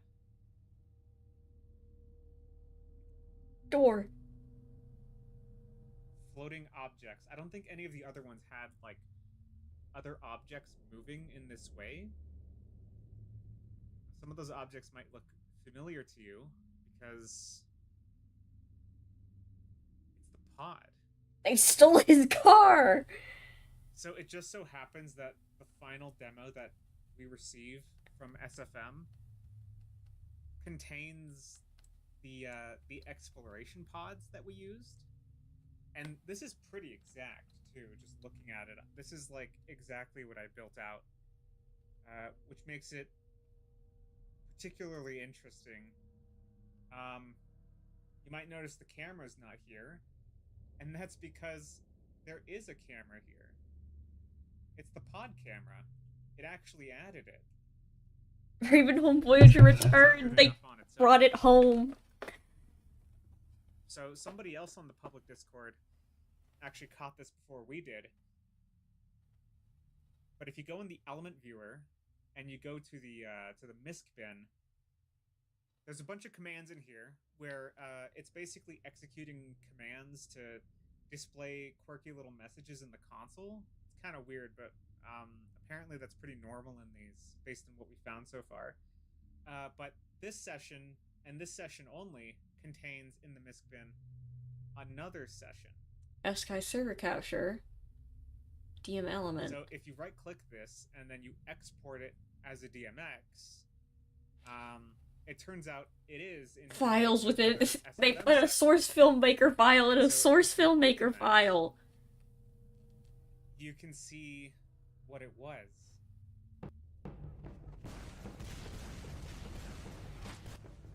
Pyro.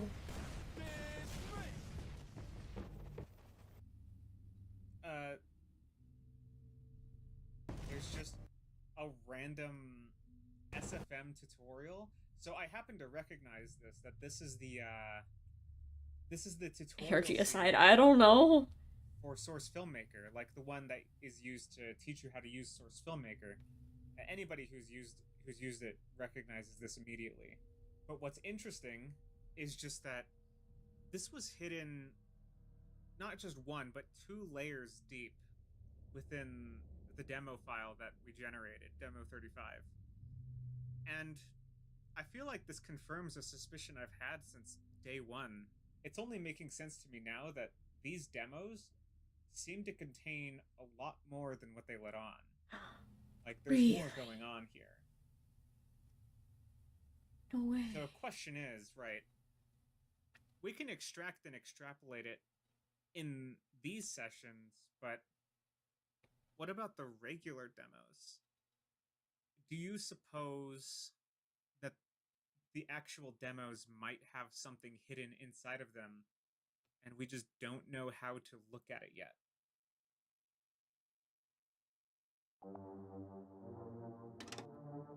Uncovering hidden data. All these pieces we need to start uncovering something new. The following clips will demonstrate how.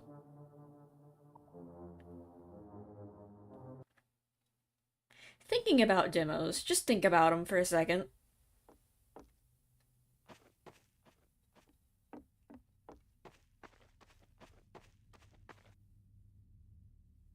Anomaly has found the amputator!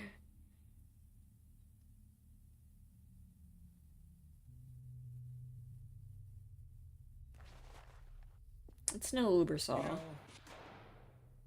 I've probably looked over this map like hundreds of times at this point. You know, this was actually one of the first Type 5 maps I ever generated. It was the Actually, first. This was the first one that I ever got.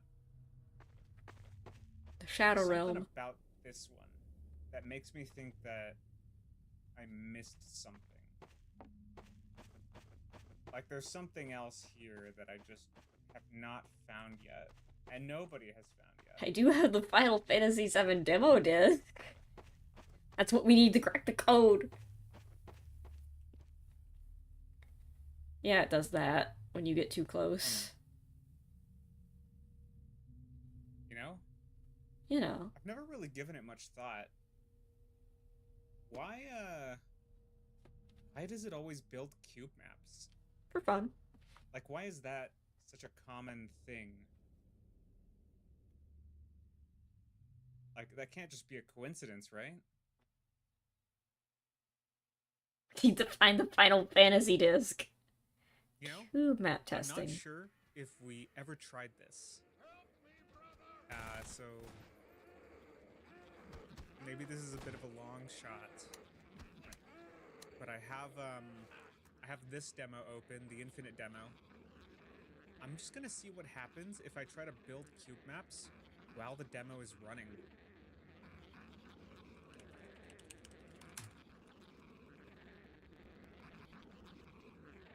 It builds cube maps. No, nothing special really. Interesting. I think this is just a dead end. Cubes. Risky test. Okay. First off, apologies. Okay, let's make sure if any of these guys in the background do anything. First, before trying to do this test. If this breaks everything, I apologize. It also, the way Nomi speaks, it makes it seem like he's not the one in charge of this. Like, he's not the one that organizes this. It should work. Okay, so a little bit of background for everyone else. This is... I'm going to try and build cube maps inside my eyes peeled for movement. Skybox mod. Now, Actually, the source engine actually did this. I mean, it can. can. This is what they're doing. They're just, like, taking the source engine to the extreme. But what I'm going to try to do is build the cube maps and just see if something weird pops up in the pictures or something. I don't know. Or if something It's like playing Spot the Difference, but scarier. Now you might say that that is going to crash the game. Well, you see, we anticipated that some cube map shenanigans might happen at some point, so we actually we neutered the command so that it doesn't reset the map. So after building cube maps, it should just return to the game normally. Now, we tried it, we tested it too, so it should be working as intended. It's a little risky though, I will admit. And there is a chance that this could break everything, but I kind of really just need to see what'll happen. Alright, let's give it a go.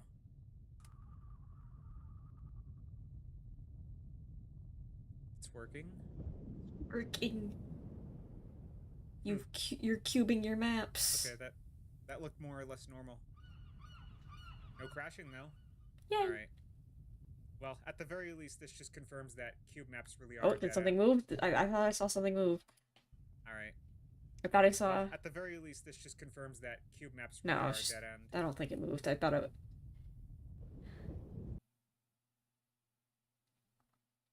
Cube map dump. Okay.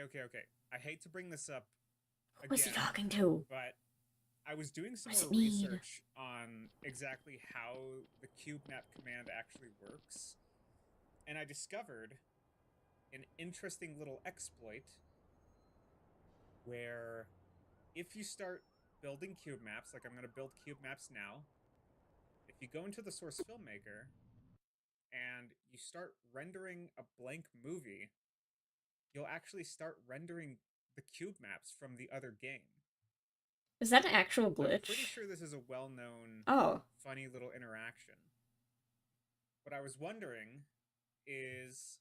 I find it very cool that they just start adding source glitches into the lore.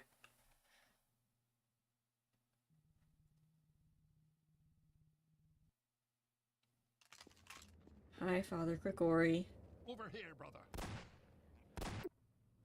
What was he shooting at? Hi, Lucy. Oh, bye, Lucy.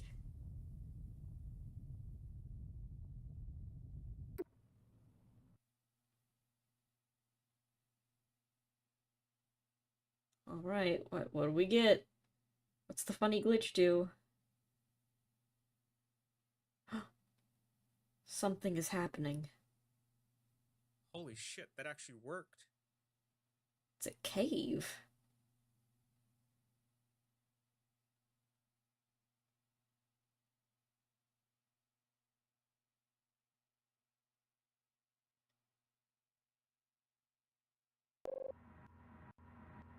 Oh, Father Grigori's there. He's dancing.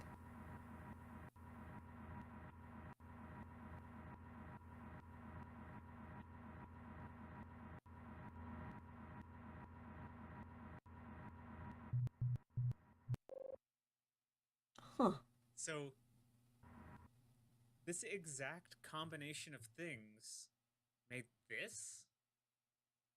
I can't believe I was about to give up on this. Okay, this is actually quite something.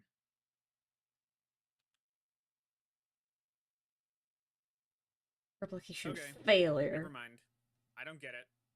I followed the exact same steps, and it did not work this time. You can only do it once. I even tried it on another demo as well. Look, just another blank video file. So no idea what I did wrong. Father Grigori wasn't there. She I'm gonna didn't have like to it. figure something out. I feel like I'm finally onto something. No. They got bored. Date confirmation. Hi. Oh, bye.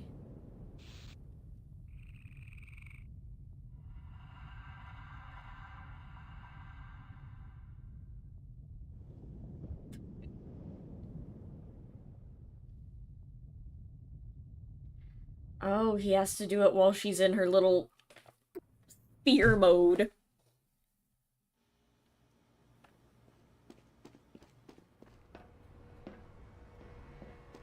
Aha! Oh, I knew it was something weird. I knew it was something weird like this. It's always something weird like this. Always. So, What did Lucy make? okay. So it is still possible. It was not just a fluke. I just have to. They turned Pyro into a make sure penguin! I'm only doing it whenever Sky Ghost is in step 4 of the passive cycle. What? Okay, this already doesn't make any sense. Why? How are you doing this? Now we're on to something. This is just Skygo's little source filmmaker activities.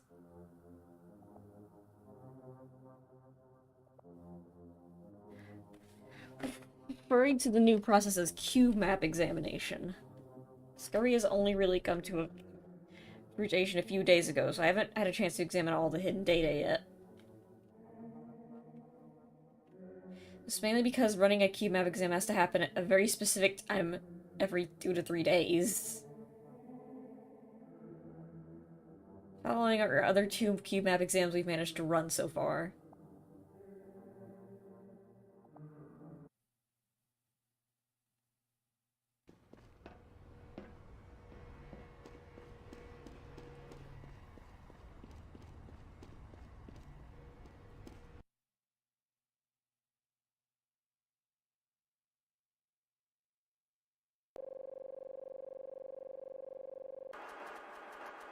They turned Pyro into a dancing penguin!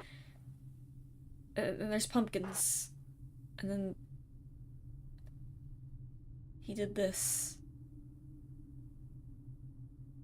He smushed him against the wall like a cartoon character.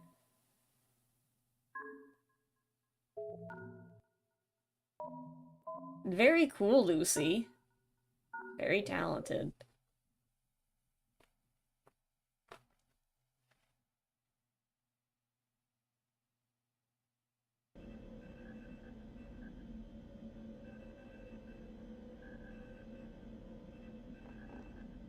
Soldier nodded.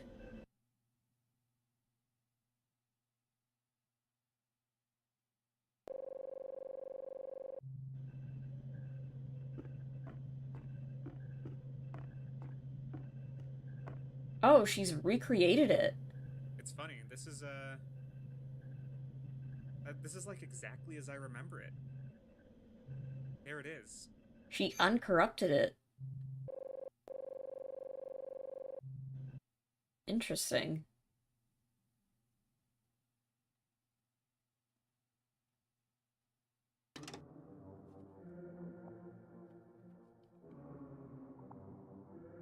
Begin running QMAP exams on the rest of the demo files. I'm trying to get as many of these done as possible with the time I have left. What do you mean? My Discord, I've agreed. Why did he say the time I have left? What do you mean by that? Create a new channel for submitting demos for using this analysis. I'll try to analyze what I can. I'm supposed to get back to you all with more results as soon as I can.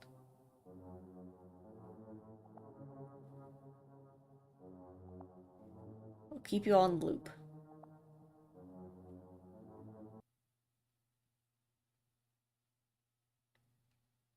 Interactivity, sorry, there's something weird just happened. Sample text.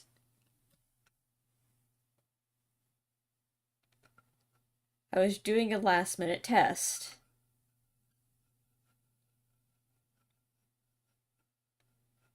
Interaction experiment. Okay, so See if anything I had moves. a really silly idea. She's doing a little pose. Let's see. You know, there actually is a way to play sounds in the source engine. I was just thinking about that. If you type play plus a sound name, you can play a sound. I want to see if she reacts to that. What? Anything? Not impressed. Let me play another one. Shouldn't we be doing something? So you just don't care, huh? Maybe it can't hear sounds.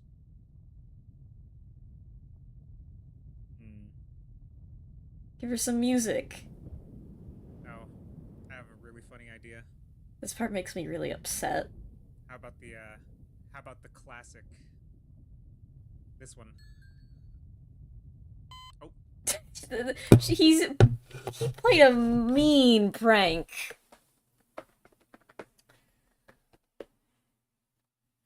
So, he mentioned before that Lucy has been watching the demos with him.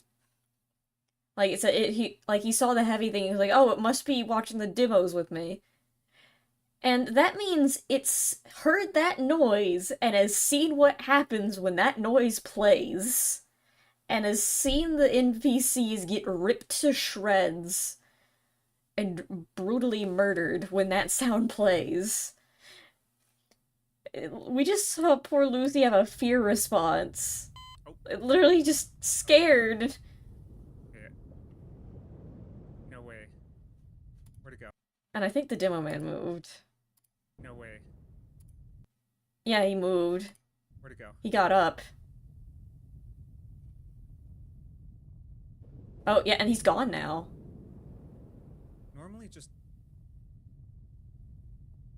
Huh?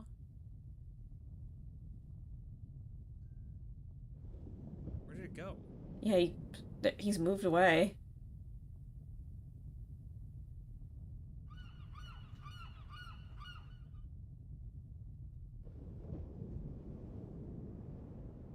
I don't see it. Oh, Heavy moved. I don't see it. Watch. His head turns away. Is this like a passive cycle thing? But I saw it move. Normally it'll just teleport. It'll like insta-teleport. I don't know where it went.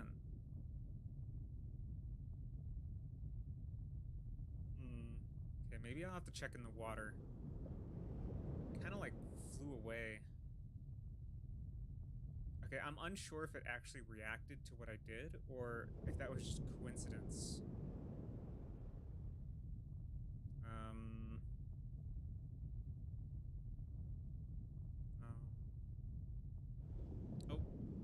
Oh, hi, Heavy. Hold on, did that move? Oh! And it's funny, the Heavies just be... The Heavies, you know what, say, you know what? Just smack him over the head. Oh, I'm still moving. How did I die? I thought we disabled death in this mod. No, no, no. What? No, no, no. I'm not controlling that. Okay. No, no, my hand is off the keyboard and mouse. That is acting purely on its own. We had enough.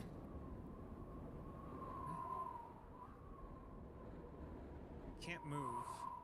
Okay, hold on. Let me,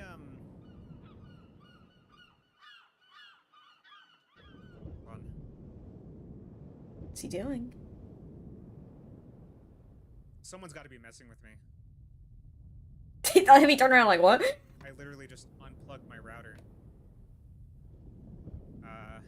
Also, that's an interesting thing. He says he unplugged his router, which means these are not connected to any server. So about to leave in the most interesting part, yeah. Okay. What? Oh no, okay, I just clicked on something. I'm, what? They're playing a music video. No way. What did I do? So they've just completely revolted. Oh, Heavy's doing something. Escape? Oh, get that.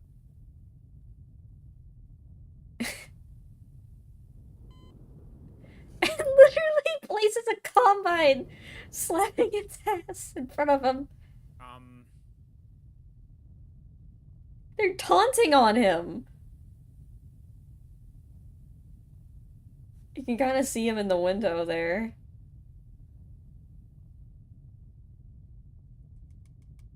I can't do anything. Okay, I need to be careful. This is definitely an effect. This is an effect. Something happened. God, I really hope this doesn't crash. I really hope this doesn't lead to a crash. Literally taunting him. We've never seen behavior like this, have we? This is, Okay, I'm not gonna touch anything. Like... Oh. Okay. Hold on.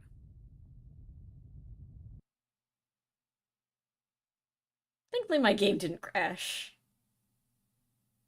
Now it's stuck in the floor. His corpse is just in the cathedral now. I'll come back with an update as soon as I can. To be continued. Okay, where's B? There's B. Last one.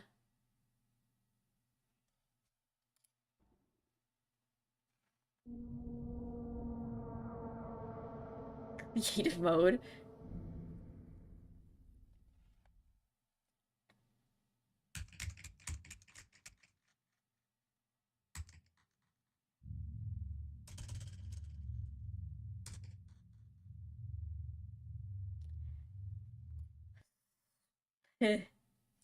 For more context, please watch the previous entry for more information. How long is it? 16 minutes. Interloper C confirmed!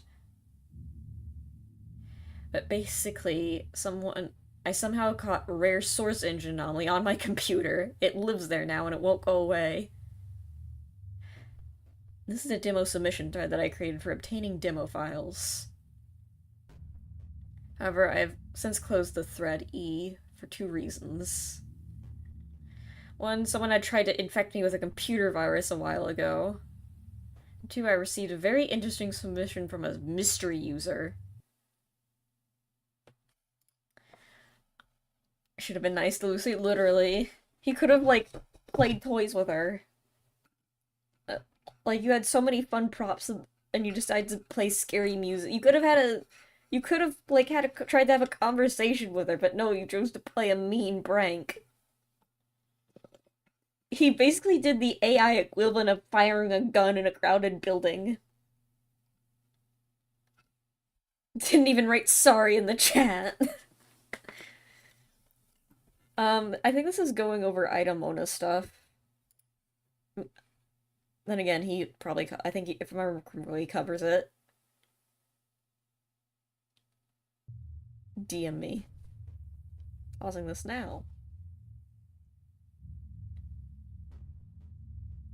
This new user, going by the name of JStall1994, sent me a Gary's Mod file. However, what became clear to me is that this wasn't just an ordinary demo.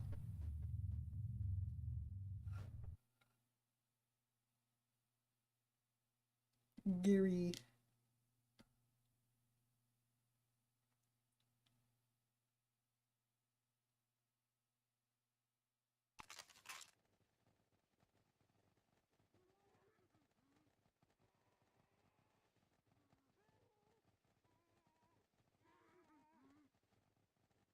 We might recognize where this demo came from.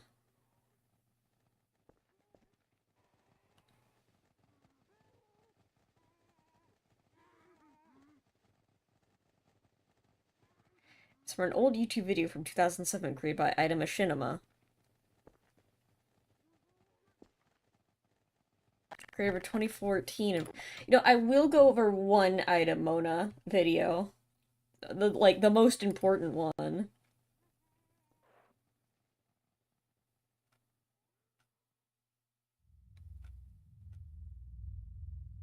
Ever since Interloper 3, more old Ida videos have been added to the archive. Like many of you, I've been keeping an eye on this channel looking for leads. I've actually used some info from these videos to help me in past episodes. Though if I could get in touch with Ida, I could probably learn more.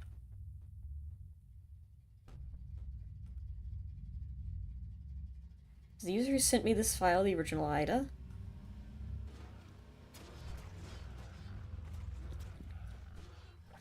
I followed up with JStall1994 for confirmation.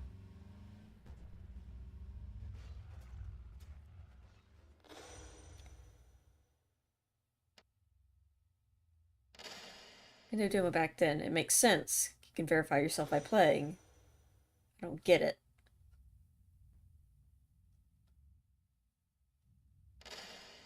Now you're gonna need this. Gris.mp4.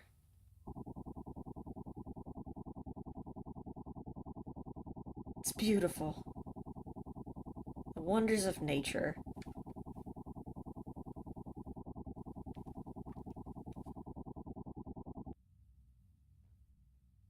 What? What is this exactly? Anomaly's like, what?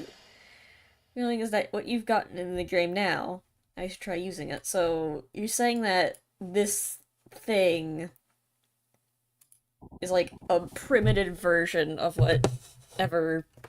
Basically, that's some sort of artificial AI life form. You should try using it.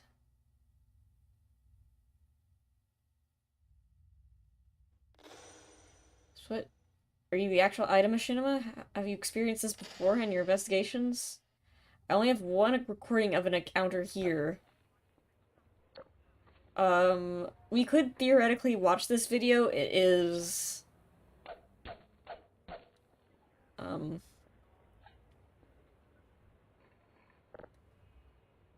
It's this.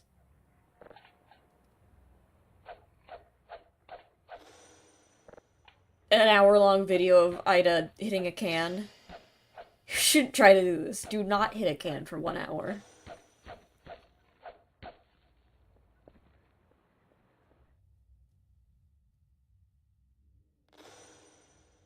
You proved to me that you're real Ida Machinima.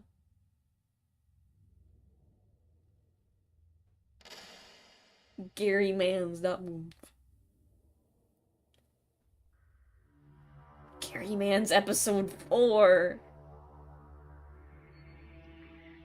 Mr. Ida Machinima.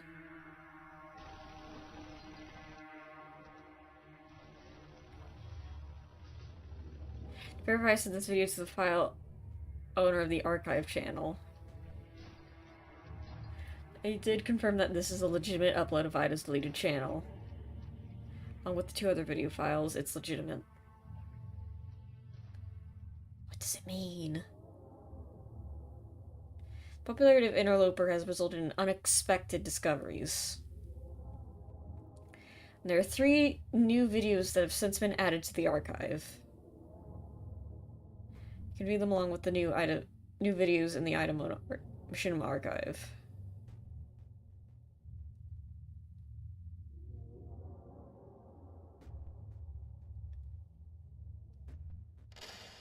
That's everything I have left. See what you can do. I just like, Anomaly's like, what? What am I supposed to do exactly? Can you do a voice call? It's the remainder of our conversation. It's been weeks since the last response.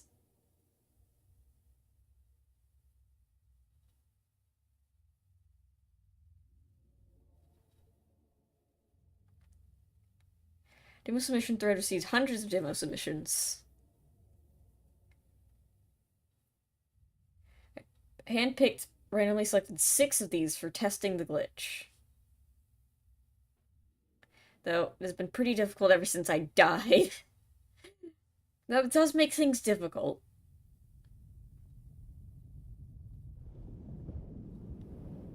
I can still listen for the cue of the 3 sounds, but I can't really see what's happening in the map anymore.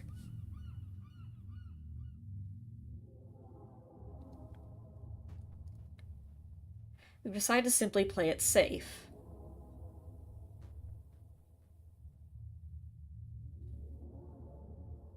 Thankfully, we can still trick the game by building cube maps, so that has been my focus. Once again, thank you to everyone who sent in the demo files for us to test. Can't respawn. Apparently not. Apparently you can't die in this version of the game, but he did anyway. Monty Python?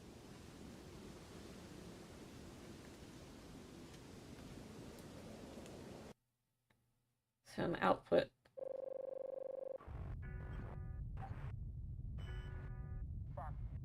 Whoa.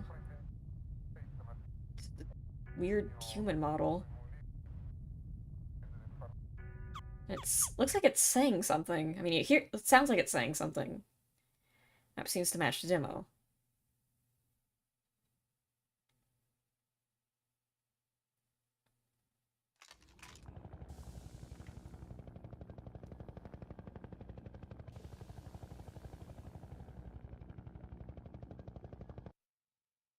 From output.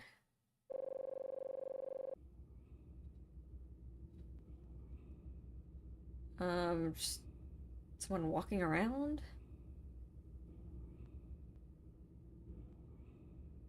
Kinda looks like the Type 6 demo. 527. 7777. Huh. Instances of numbers, probably no instances of textures exist together. Never say never.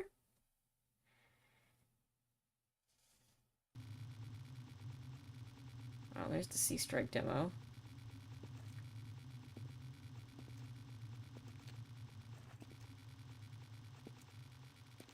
Almost the port thing, yeah. It is similar. That's interesting. This time she didn't recreate it.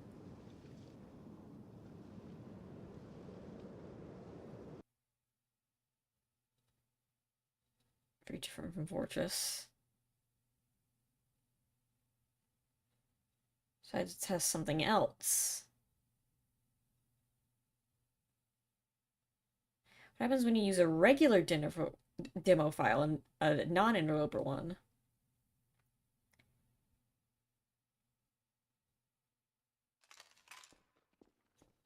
Icran recreation.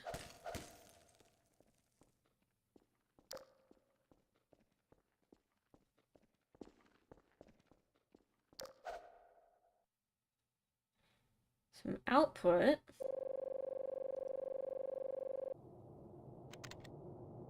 Oh, that's the Combine.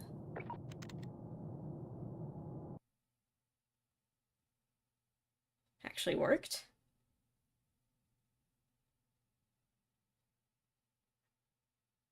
Does it really work with normal demo files? To be sure, I tried some more with viewer-created test demos. Speedtest.dim. Hello? Hello, is anyone there? I need you over here. That's clever. Over here! Over here! Over here.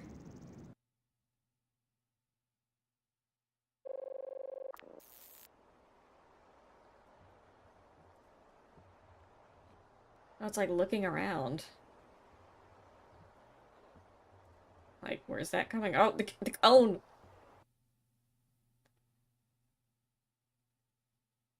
Possibly these injections something. Should test some more. You're a moron.dim. Oh, from Portal 2! Without audio, though.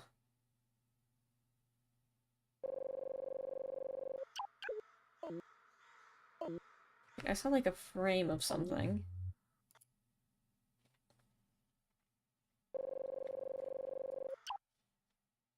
Let's go to... I saw like a person in one of them.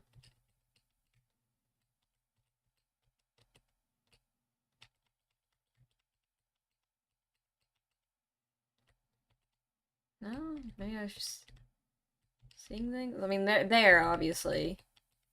Can't even tell what that's. Is that the Combine Soldier again?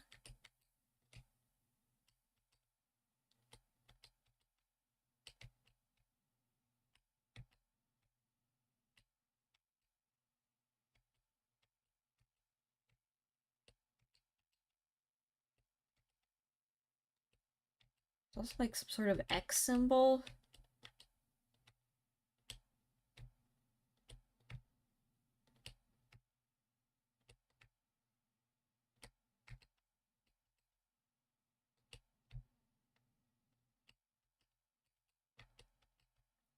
It's hard to tell what this is.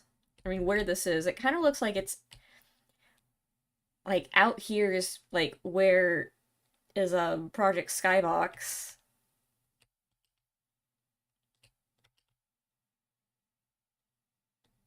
Okay, we're not... Whoop. Part of the radio.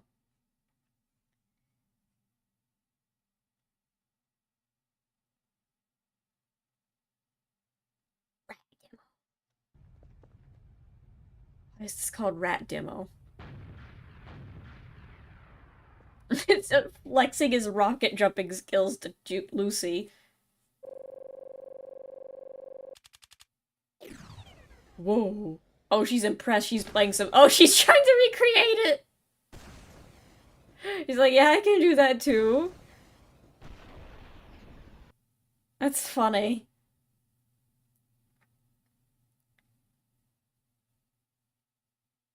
It's my text I can't make out. I missed that.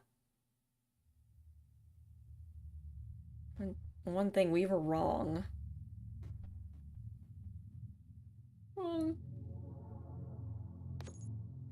At first, we assumed that the information was somehow embedded within the demo files. However, this is not possible.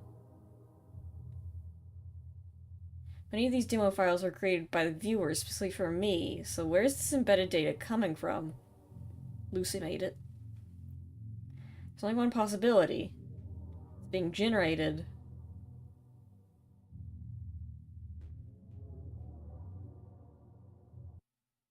Does that remind you of anything?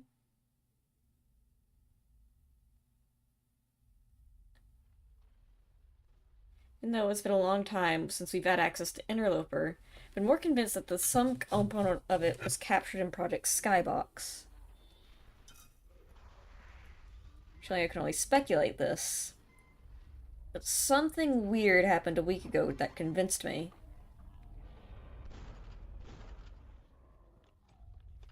It got inside my computer.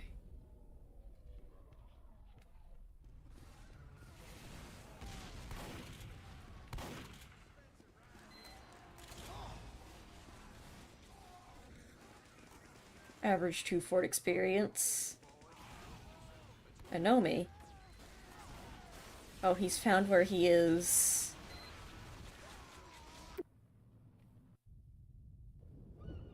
Oh. So he can kind of play in there through Skybox. Gamer girl in the kill feed.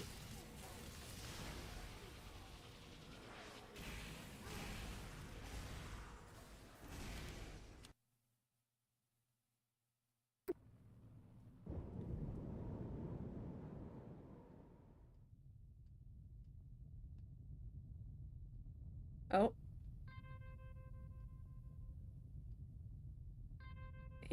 He's unplugged.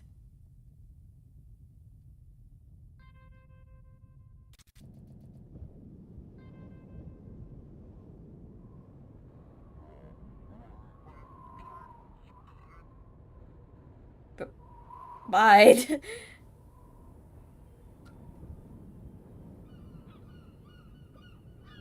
Fuck?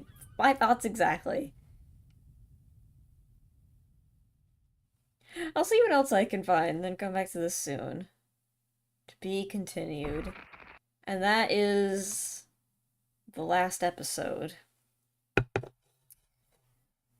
Now, my thoughts are, you know how in the demo void, like when they saw the colors,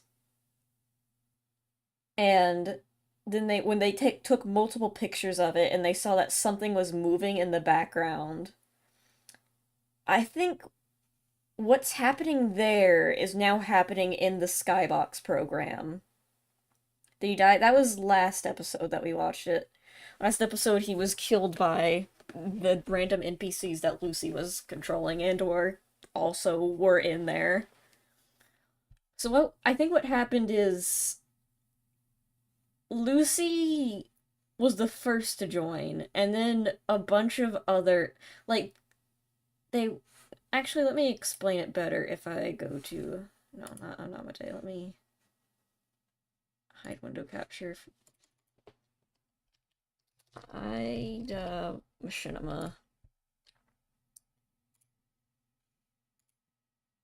And let me find the very specific video.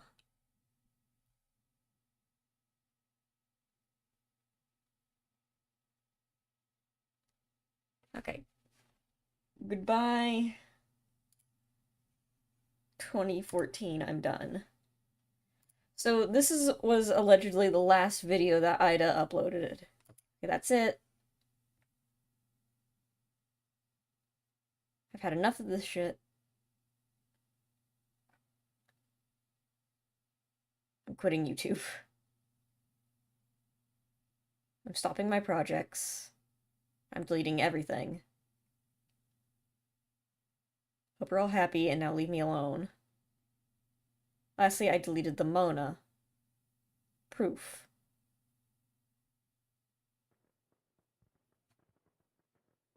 So we've got something like almost... First of all, we've got a severed torso twitching around in this dark room. An error appears and kills it. Was there some controversy? Probably because he has this thing.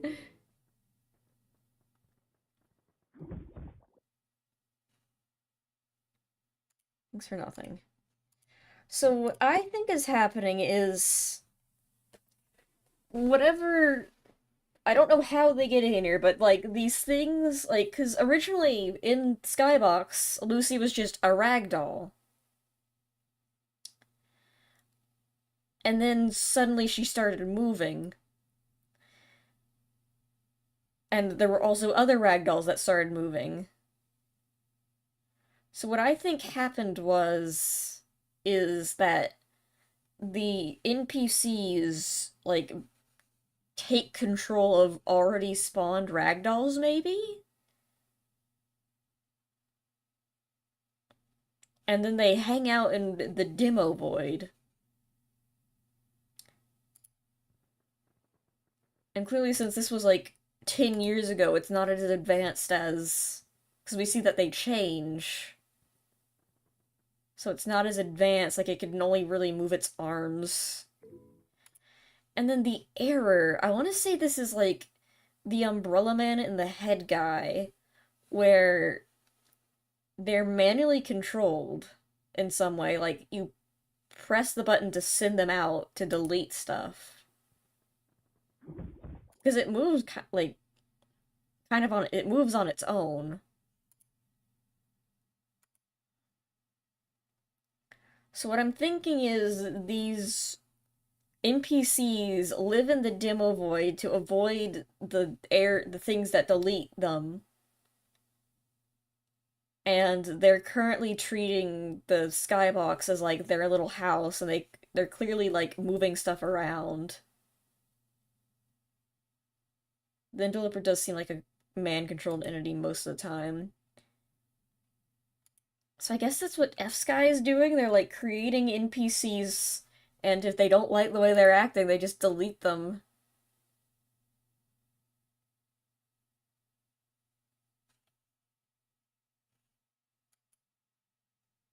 So yeah. That was Interloper. Hope you guys enjoyed it. I don't know what I'll stream next, but I'll stream something hopefully tomorrow. But yeah, I'm really excited for how the series goes. I would definitely check out more of the stuff because I didn't cover absolutely everything. Like, there's still the Item Machinima stuff that you guys can check out because we'd be for a while if I tried to go over everything he did.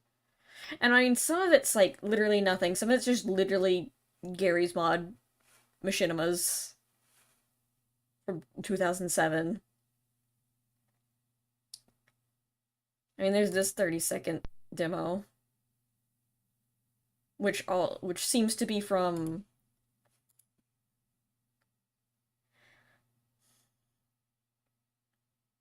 like again recreating humans in a computer, but as you can see,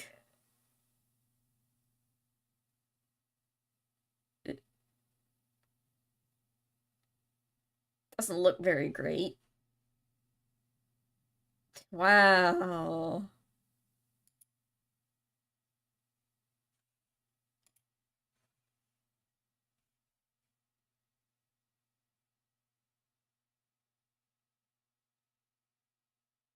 Anyway,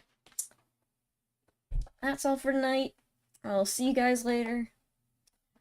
I definitely check out more Interloper stuff on your own, and peace out, everybody.